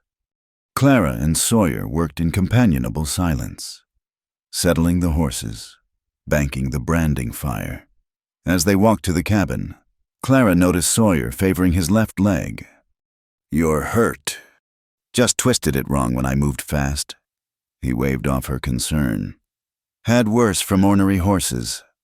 But Clara saw how he winced climbing the porch steps. "Inside." She pointed firmly to a chair. "Sit. Let me look." "Clara." "You stood for me today. Least I can do is check your ankle." He submitted with poor grace, boot coming off to reveal swelling already starting. Clara fetched cold water from the creek, tore strips from an old shirt for bandages. "You ever doctored injuries before?" Sawyer asked as she worked. "Some. Mother taught me herbs and poultices." She wrapped his ankle with careful efficiency. "Said a woman should know healing as well as hurting." "Smart woman." "She was." Clara secured the bandage, sat back on her heels. "Sawyer, what happens if Cartwright does bring the law? Then we face it, together." "You could lose everything. Your ranch, your reputation." "Clara." He caught her hands, stilling their nervous movement. "Look at me." She did, finding those steady brown-gold eyes. "Some things matter more than property or reputation," he said. "You taught me that." "I didn't teach you anything." "Sure you did." His thumbs brushed her knuckles, gentle as breathing. Taught me the difference between existing and living. Taught me food tastes better when someone wants to cook it. Taught me a narrow bed's not so narrow with the right company. Clara's breath caught. Sawyer. I'm not asking for anything, he continued, just saying whatever comes. We face it. You don't run unless you want to, and if you want to, I'll make sure you get somewhere safe. And if I don't want to run, then we stand, here, together. His hands tightened briefly on hers. Your choice, always.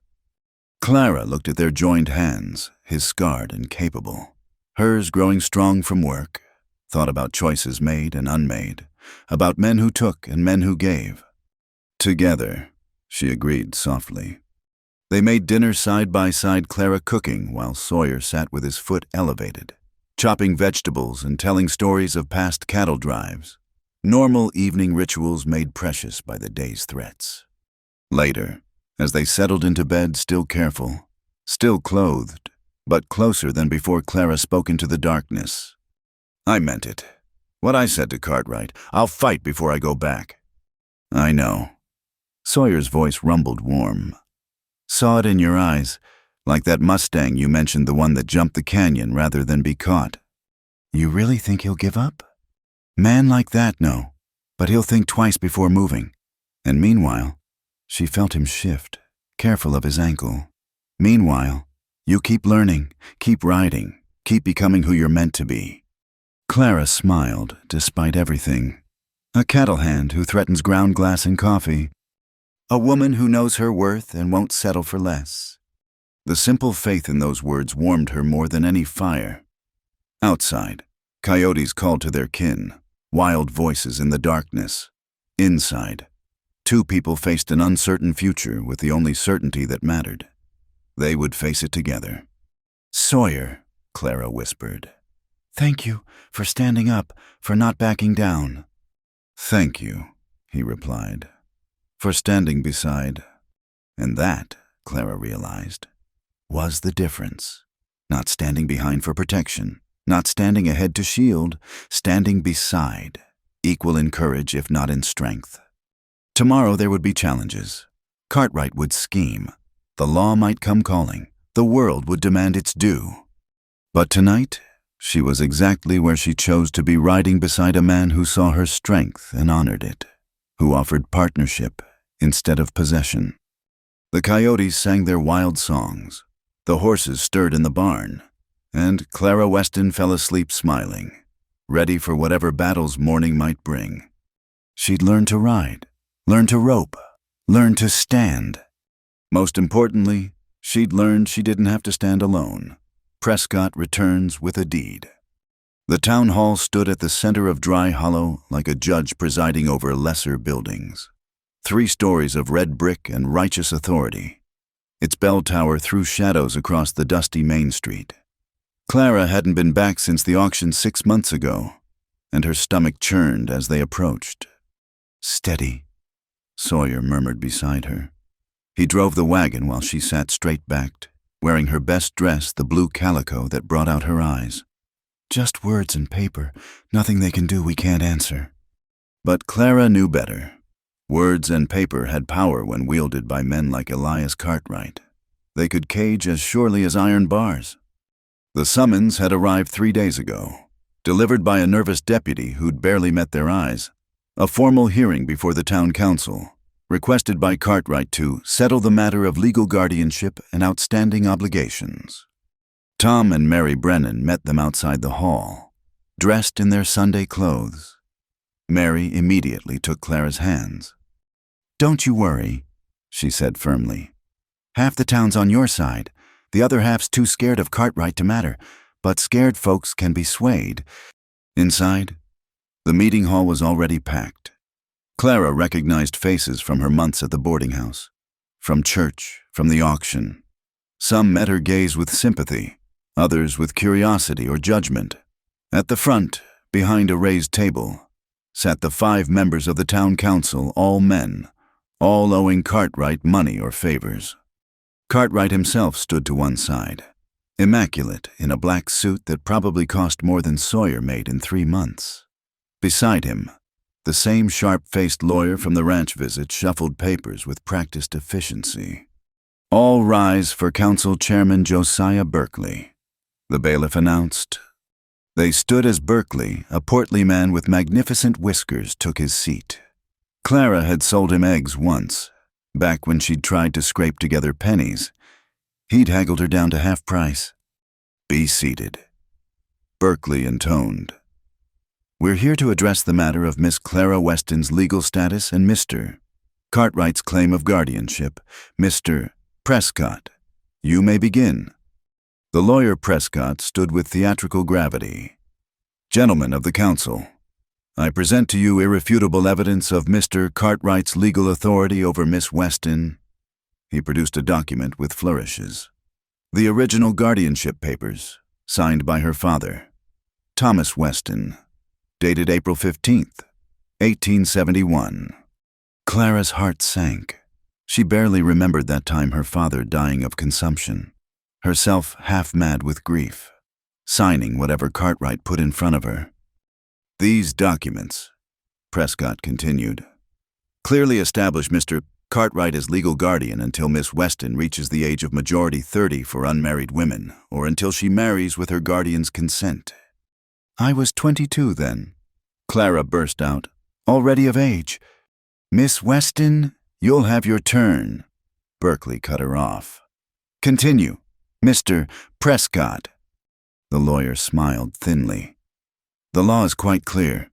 A woman under guardianship remains so regardless of age, unless formally released. Mr. Cartwright has never granted such release.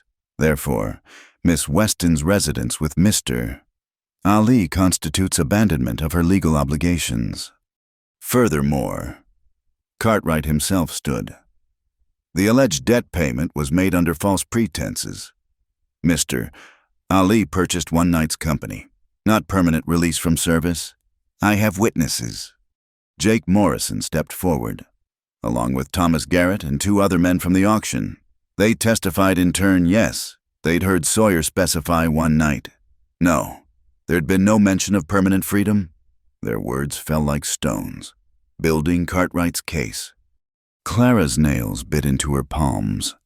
Beside her, Sawyer sat perfectly still, but she could feel the tension radiating from him like heat from a forge. "Does anyone speak for Miss Weston?" Berkeley asked, clearly expecting silence. "I do." Tom Brennan stood, and with him, Mary, then Samuel, then, surprisingly, Mrs. Pemberton from the boarding house. One by one, people Clara barely knew rose to their feet. The blacksmith, the minister's wife, even Doc Hartley, who'd tended her father in his last days. "And what standing do you have?" Prescott sneered. "Are you lawyers' relations?" "We're her community," Mary Brennan said clearly. "We've seen how she lives now, free, working honest, helping neighbors. And we've seen how she lived before locked up, worked like a slave, crying in the church pews when she thought no one was watching." A murmur ran through the crowd. Cartwright's face darkened. "Sentiment has no place in law," he snapped. "The documents are clear." "Actually," a new voice interrupted, "the documents aren't clear at all." Everyone turned as a stranger entered a thin man in a travel-worn suit, carrying a battered case. He walked to the front with careful dignity. "William Hartley," he announced. "Attorney at law, recently of Denver. I believe there are questions about the validity of these guardianship papers." Prescott sputtered. "You have no standing here." "I have this." Hartley produced his own documents. 3 days ago, I was hired to research the legal precedents. Fascinating case. You see, territorial law states that guardianship papers signed under duress or diminished capacity are invalid. He turned to Clara. "Miss Weston, were you present when your father signed these papers?" Clara thought back, pushing through grief-fogged memory. "Yes, but he was so sick. The fever had him seeing things that weren't there." "And did Mr. Cartwright wait for a lucid moment to obtain signature?" He said it couldn't wait. Said the bank would take the house if we didn't sign immediately. The memory sharpened. But that wasn't true. Was it? We owned the house free and clear. Murmurs grew louder. Cartwright stepped forward. Speculation and slander, I saved this girl from destitution. By working her without wages for 5 years.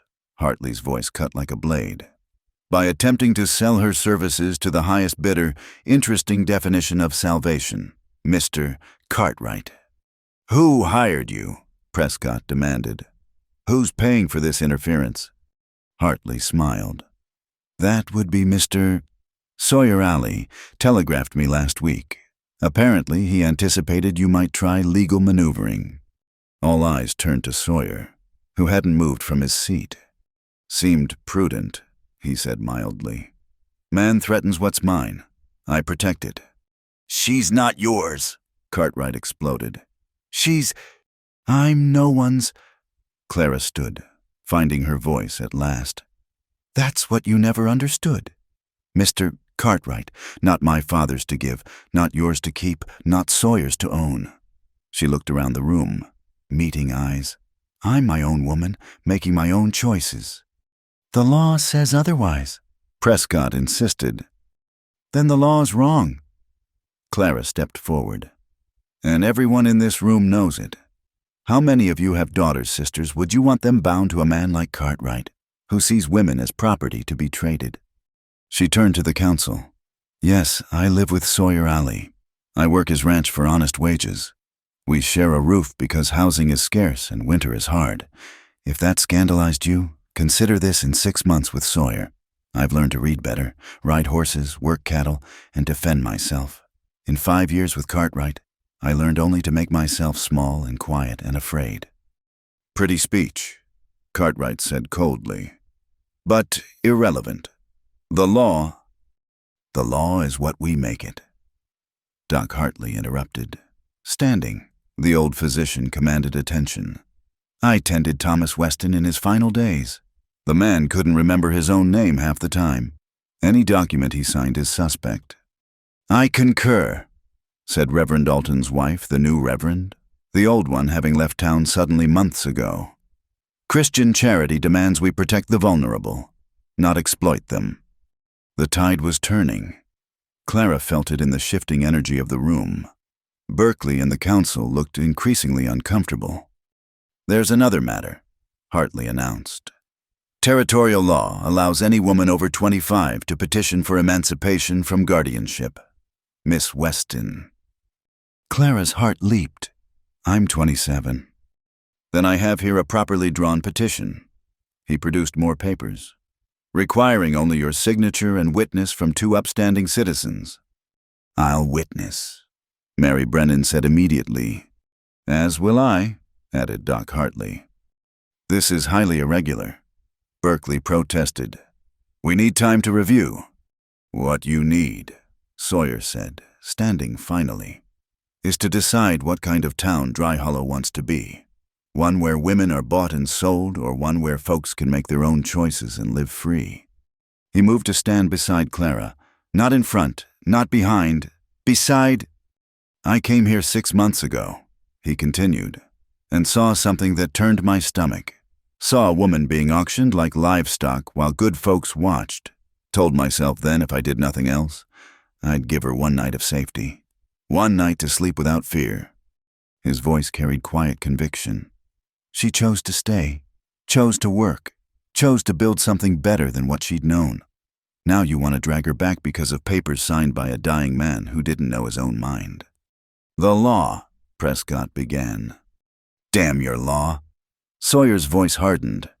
There's right and there's legal. They're not always the same thing. Silence fell like a hammer. Then, from the back, he's right. It was Morrison, of all people. The feed store owner stood awkwardly. I was at that auction.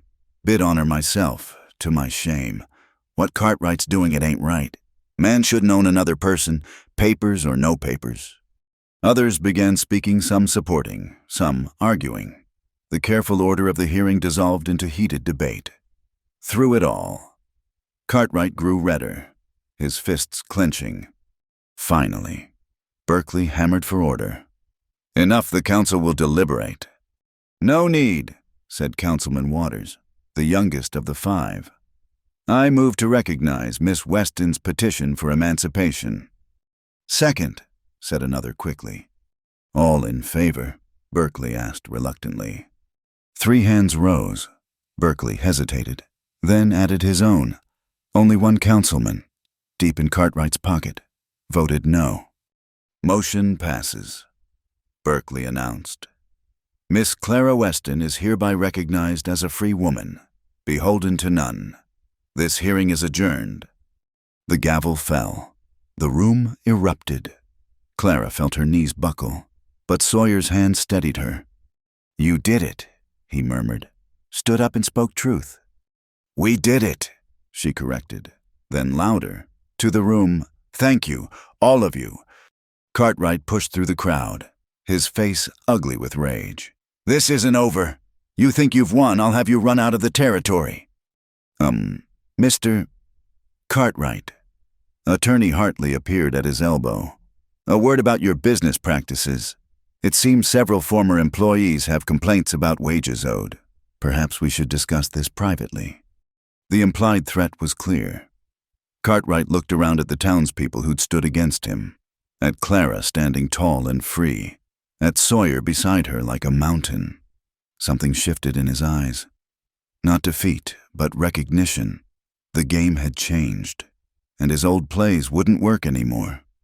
"You'll regret this," he said finally. "All of you." But the words lacked force. He turned, pushing past Prescott, and strode from the hall. His lawyer scurried after, papers clutched to his chest. Mary Brennan was the first to reach them, wrapping Clara in a fierce embrace. "Free as a bird, my dear. How does it feel?" Clara laughed, tears streaming. "Like flying."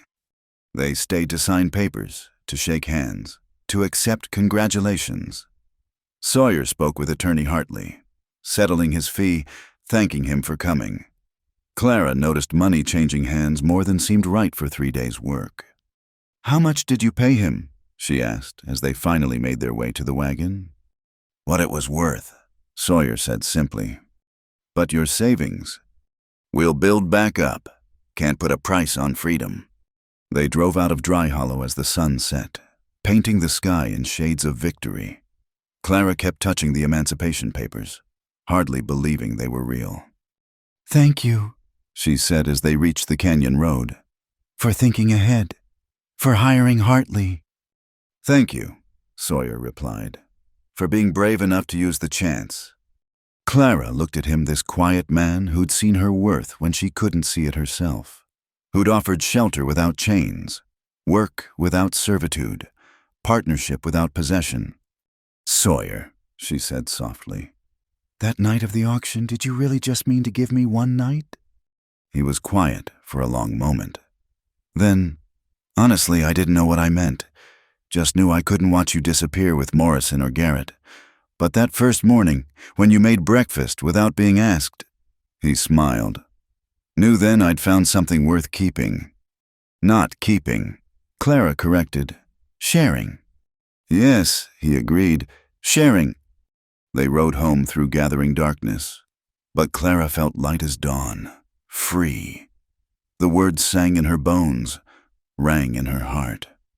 Behind them, Dry Hollow wrestled with what had happened, a woman speaking truth to power, a community choosing justice over law, a new story being written in the Old West. Ahead lay the canyon, the cabin, the life they were building together. There would still be challenges. Cartwright might make trouble, the world might judge.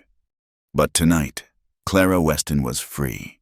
And that freedom, she knew, was worth any price they'd had to pay.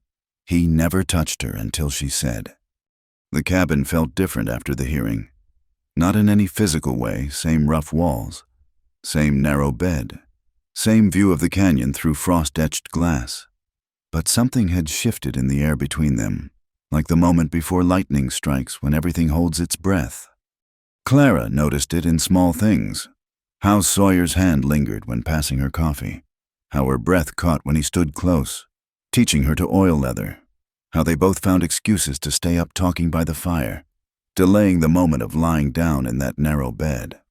3 days after the hearing, Prescott had left town suddenly. A week later, news came that Cartwright had sold his holdings and moved to California. The threat that had hung over them for months simply vanished, like smoke on wind. "Doesn't feel real," Clara said one evening, mending one of Sawyer's shirts. "Keep expecting to wake up back in that boarding house." "It's real." Sawyer looked up from his ledger. "You're free, legal and true." "Free." She tested the word again, still learning its weight. "Never thought I'd have that." They fell quiet. The fire crackled. Outside, an early winter storm was building, but inside was warm, safe. Clara found herself watching Sawyer's hands as he wrote those scarred, capable hands that had offered her choice when everyone else offered chains. "I've been thinking," she said suddenly. He set down his pen, giving her full attention. Always did that stopped what he was doing when she spoke. Small courtesy, but it mattered. "About what?" he asked. Clara put aside the mending, stood, paced to the window, back to the fire. Words she'd been carrying for days tumbled in her chest, fighting to get out. "About us," she said finally. "About what we are to each other." Sawyer went very still. "What are we, Clara?" She turned to face him. "I don't know. That's what I've been trying to figure. We're not employer and employee. Not really. Not anymore." "No," he agreed quietly. "Not anymore." "And we're not." She gestured at the bed. "We sleep there every night, but we're not. We haven't." "No, we haven't." The simple acknowledgement hung between them. 6 months of sharing that narrow space. 6 months of careful distance. Turned backs. Bodies that never quite touched except in sleep when consciousness couldn't guard the boundaries. "Why?" Clara asked. "Why haven't you? I mean, most men would have." "I'm not most men," his voice roughened. "And you needed time to remember you had choices." "I remember now." She moved closer, stopping just out of reach. "I'm free, legal and true, like you said. So I'm choosing to ask, what do you want?" "Sawyer." He stood slowly, like a man approaching a spooked horse. "Depends what you're offering." "What if I'm offering everything?" The words fell into silence. Sawyer's hands clenched, released. She could see him fighting for control, for the careful restraint that had defined their months together. "Clara," he said carefully, "you don't owe me." "Stop." She stepped forward, close enough to feel his warmth. "This isn't about owing. Haven't we moved past that?" "Have we?" "You know we have." She raised her hand, let it hover near his chest. "Not touching, not yet. I'm not offering because I'm grateful, or because it's expected, or because I think I should. I'm offering because I want to." His breath caught. "Want to what?" Now Clara smiled, finding power in this moment of choice. "Everything, all of it. The things we've been dancing around for months." "Clara." "But," she continued, "I need to know you want it too, not just taking what's offered, wanting." She met his eyes. "Do you want me, Sawyer, not the idea of me, not the rescue, not the principle, me?" Something broke in his careful control. His hand came up, cupped her face with infinite gentleness. "Every day," he said roughly. "Every damn day since you spit at Morrison and stood there fierce as fire. Wanted you when you learned to ride, when you cooked those first biscuits, when you faced down Cartwright without flinching. Wanted you so much it's been eating me alive. But you waited. You needed to choose." His thumb traced her cheekbone. "Needed to know you could choose. I'm choosing now." Clara turned her face into his palm. "What I said that night after the storm about not knowing how to trust kindness without payment. I know now. Because you taught me. How? By never asking, by sleeping cold so I could be warm, by teaching me to ride and shoot and stand up straight, by seeing me as myself, not as something to own or save or fix. Her voice dropped to a whisper. By wanting me but waiting for me to want you back.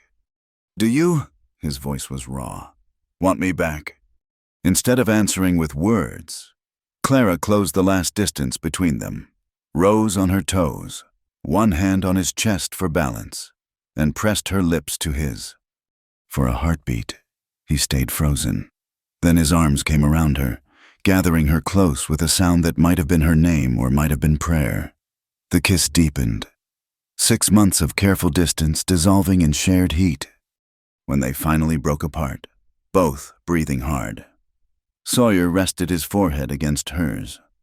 Clara, he said, are you sure? She laughed, soft and certain. Do you remember that first night you offered me one night of sleep without fear? I remember. Well, now I'm asking for a different kind of night. She pulled back to see his face. One where I choose everything that happens. Will you give me that? His eyes darkened. Anything, everything, whatever you want. I want you, she said simply. In our bed, and it is ours now. Isn't it has been for months? I want to stop pretending we're just two people sharing space. Want to know what it's like when there's no space between us at all. Sawyer made a sound low in his throat. You're going to be the death of me. No, Clara said, suddenly serious. I'm going to be the life of you, like you've been the life of me. He kissed her again, deeper this time, hands tangling in her hair. Clara felt something uncurl in her chest, not fear, but its opposite. Desire, clean and bright as morning. When his lips moved to her throat, she gasped. The bed, please! He pulled back immediately, searching her face. We can stop any time, any moment you want. I know. She caught his hand, tugged him toward their bed. That's why I don't want to stop. They moved together, dreamlike in the firelight. Clara's hands shook as she unbuttoned his shirt, but not from fear, from wanting, from choosing, from finally being free to reach for what she desired. Beautiful, Sawyer murmured as her own clothes fell away. God, Clara, you're so beautiful. Even with all the scars. His hands traced marks left by time and trouble, the burn on her forearm from Cartwright's temper, the nick on her shoulder from learning to rope. Especially with the scars, he said. They're proof of survival, of strength. You have your own... She touched the thin line on his jaw, the puckered mark on his ribs. We match, then... He caught her hand, kissed her palm. Survivors. Both of us. Not just surviving anymore. Clara said, living. Yes, he agreed, and pulled her down into their bed. What followed was nothing like Clara's nightmares of grabbing hands and forced surrender. This was choice made flesh, every touch a question, every response an answer. Sawyer true to his word, following her lead, letting her set the pace. Is this? He asked.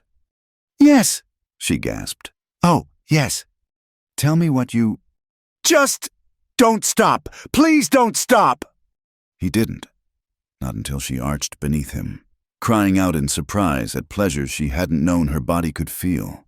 Not until she pulled him after her into that bright darkness, his control finally breaking as he buried his face in her hair and shuddered her name. After, they lay tangled together, sweat cooling in the night air. Clara's whole body hummed like a plucked string. She felt new-made, reborn into skin that finally felt like home. All right, Sawyer asked, stroking her hair. More than... She pressed closer, marveling at the simple pleasure of skin against skin. Is it always like that? No, he said honestly. Sometimes it's less, but sometimes... He kissed her temple. Sometimes, with the right person, it's even more. More. Clara couldn't imagine more. Felt like her heart might burst from what they'd already shared. When you know each other better, know what makes the other sing. His hand traced lazy patterns on her back. Want to learn all of it, every sound you make, every way you move. Want to spend years learning. Years. Clara repeated. The word should have frightened her commitment. Constraint. Instead, it sounded like promise. I'd like that. They drowsed. Woke to explore again. Slower this time. Clara brave enough to take charge, to discover the sounds Sawyer made when she touched him just so. Found power in giving pleasure, in watching his careful control fracture. Clara, he groaned. I'm yours, she finished. By choice, and you're mine. Yes, he agreed, then couldn't speak anymore. Later, much later, they lay quiet as dawn approached. The storm had passed, leaving the world crystal bright with new snow. Clara traced circles on Sawyer's chest, thinking. What happens now? She asked. Now, he captured her hand, brought it to his lips. Now we get up, do chores, live our lives, together. That's simple. That's simple. He rolled to face her. Unless you want complicated, want to go to town, stand before the new reverend. Marriage? Clara tested the idea, found it didn't frighten her like it once had. Maybe someday, when we're ready. No rush. He tucked a strand of hair behind her ear. We know what we are to each other. Paper won't change that. No, Clara agreed. But I might want it anyway. The choice of it. The standing up in front of everyone and saying, yes, this one, forever. Then we'll do that. When you're ready. His smile turned wicked. Though folks might be scandalized, marrying a woman who knows what she wants in bed. Clara laughed. Free and bright. Let them be scandalized. I'm done living for other people's comfort. Good. He pulled her close. Because I plan to spend considerable time making you uncomfortable. In the best ways. Promises. Promises. But Clara was already responding to his touch, ready to greet the dawn in the oldest way. Outside, the sun painted the canyon walls rose and gold. Inside, two people who'd found each other across pain and circumstance made their own light, their own warmth. Clara had stood on an auction block, spat at every man who'd tried to bid. But this one had offered only freedom. And in choosing him, she'd finally chosen herself. I love you, she said against his mouth. Wanted you to know. I know, he replied. Knew it when you asked for your first night. Been waiting to hear it when you were ready. And you, she pulled back to see his face. Do you love you, Clara? I've loved you since you stood in my cabin that first night. Afraid but not broken. Loved you more every day since. He kissed her softly. We'll love you tomorrow and all the days after. Good, Clara said, and pulled him down for another kiss. Because I'm not going anywhere. Good, he echoed, and proceeded to ensure she wouldn't want to. The sun rose full, blessing their choice with light. She slept. Finally. The morning after was painted in shades of gold and possibility. Clara woke slowly, awareness returning in gentle waves, the warmth of skin against skin, the weight of Sawyer's arm across her waist, the novel ache of muscles used in new ways. For a moment she lay still, letting the reality settle into her bones. She was here by choice, had chosen this, chosen him, chosen herself. Through the window, she could see fresh snow blanketing the canyon, unmarked and pristine, the world made new, just like her. Careful not to wake Sawyer, Clara slipped from bed, wrapping his shirt around herself. It fell to her knees, soft from years of wearing, carrying his scent of leather and sage. She padded barefoot to the door, easing it open. The morning air bit sharp and clean. She stood on the porch, looking down toward Dry Hollow in the far distance, the town that had tried to sell her, judge her, cage her. From here it looked small as a child's toy, insignificant against the vast sweep of canyon and sky. No fear rose at the sight, no anger, just a distant acknowledgement of what had been and what was now. Behind her, she heard Sawyer stir, the soft sound of bare feet on wood, then warmth at her back as he wrapped the blanket around them both, creating a cocoon against the cold. "You'll freeze," he murmured against her hair. "Worth it." She leaned back into him. "Wanted to see the morning, make sure it was real." "It's real." His arms tightened. "You're free. You're here. You're yours," she finished. "By choice. The best kind of belonging." They stood together, watching the sun climb higher, painting the snow-covered peaks in shades of rose and amber. Below, smoke began to rise from the Brennan Ranch, the only neighbors for miles. Soon Tom would be out feeding stock, Mary starting breakfast, normal life continuing, unaware that the world had shifted on its axis. "What are you thinking?" Sawyer asked. Clara considered. So many thoughts tumbling through her mind, memories of the auction, of that first terrifying night, of learning to ride and rope and stand, of storms weathered and threats faced down, of narrow beds becoming refuge and careful distance becoming chosen closeness. "I'm thinking," she said slowly, "that I can finally sleep." "You slept last night."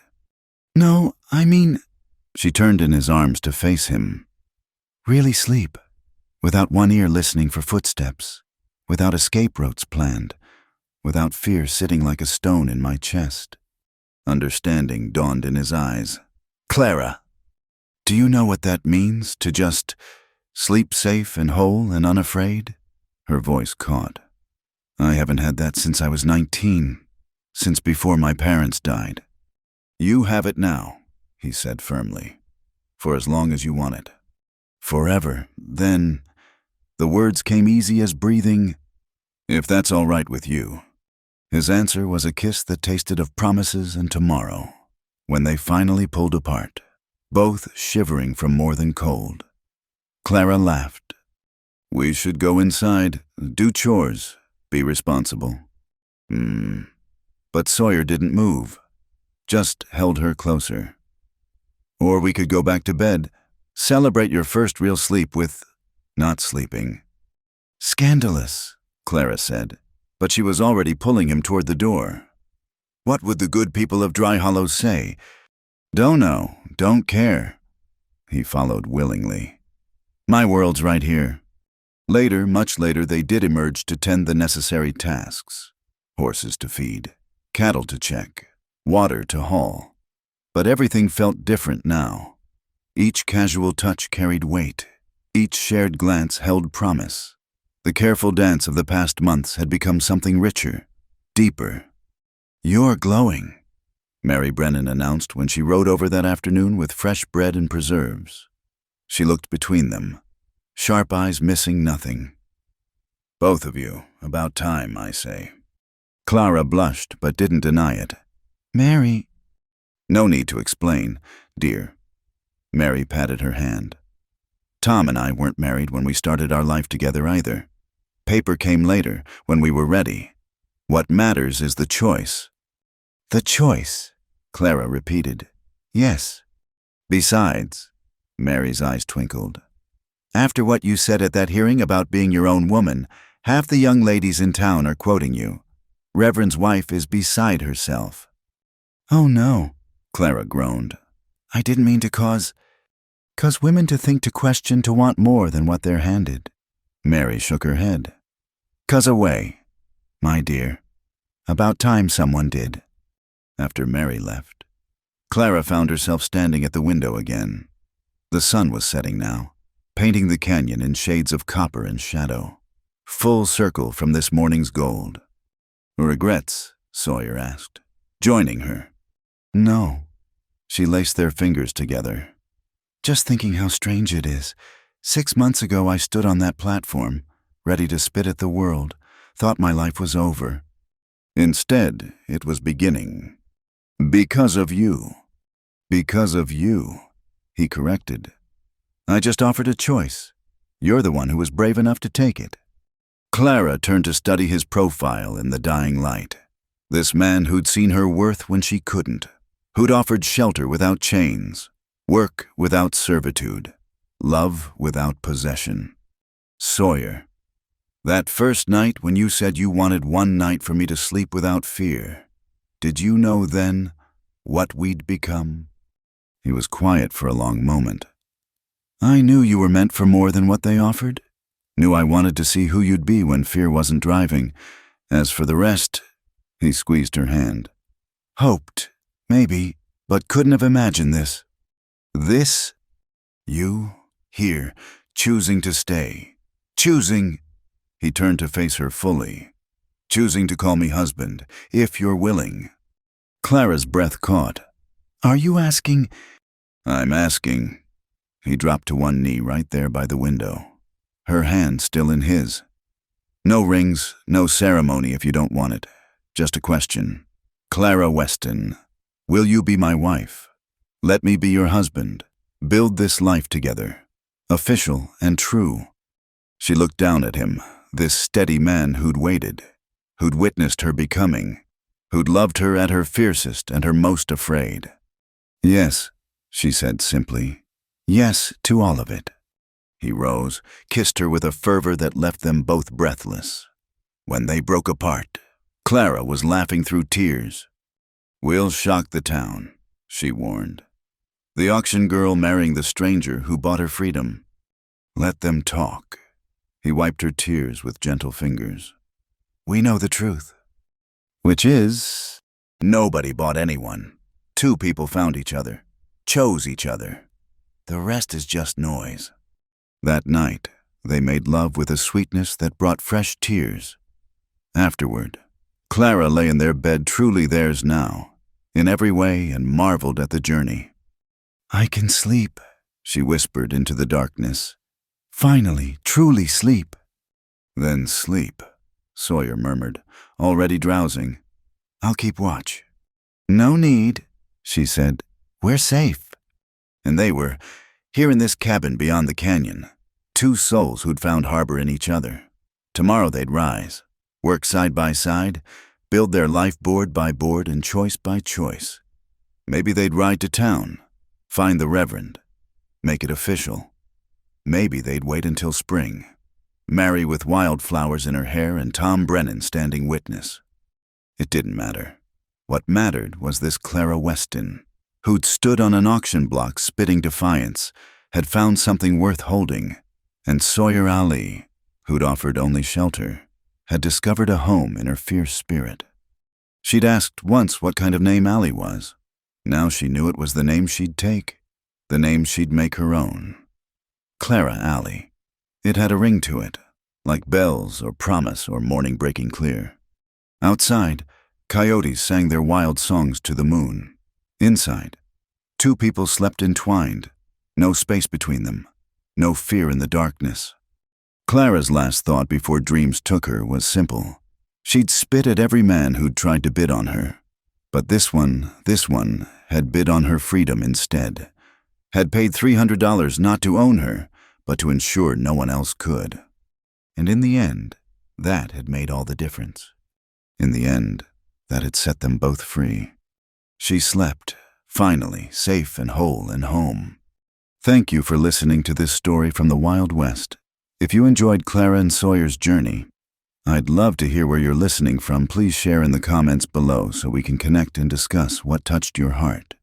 Don't forget to subscribe to Wild West Stories 1850 for more tales of courage, choice, and love in the American frontier. If this story moved you, please like this video and hit that hype button to help more people discover these powerful stories of the Old West. Your support helps keep these tales alive. Until next time, partners, keep riding toward your own sunrise.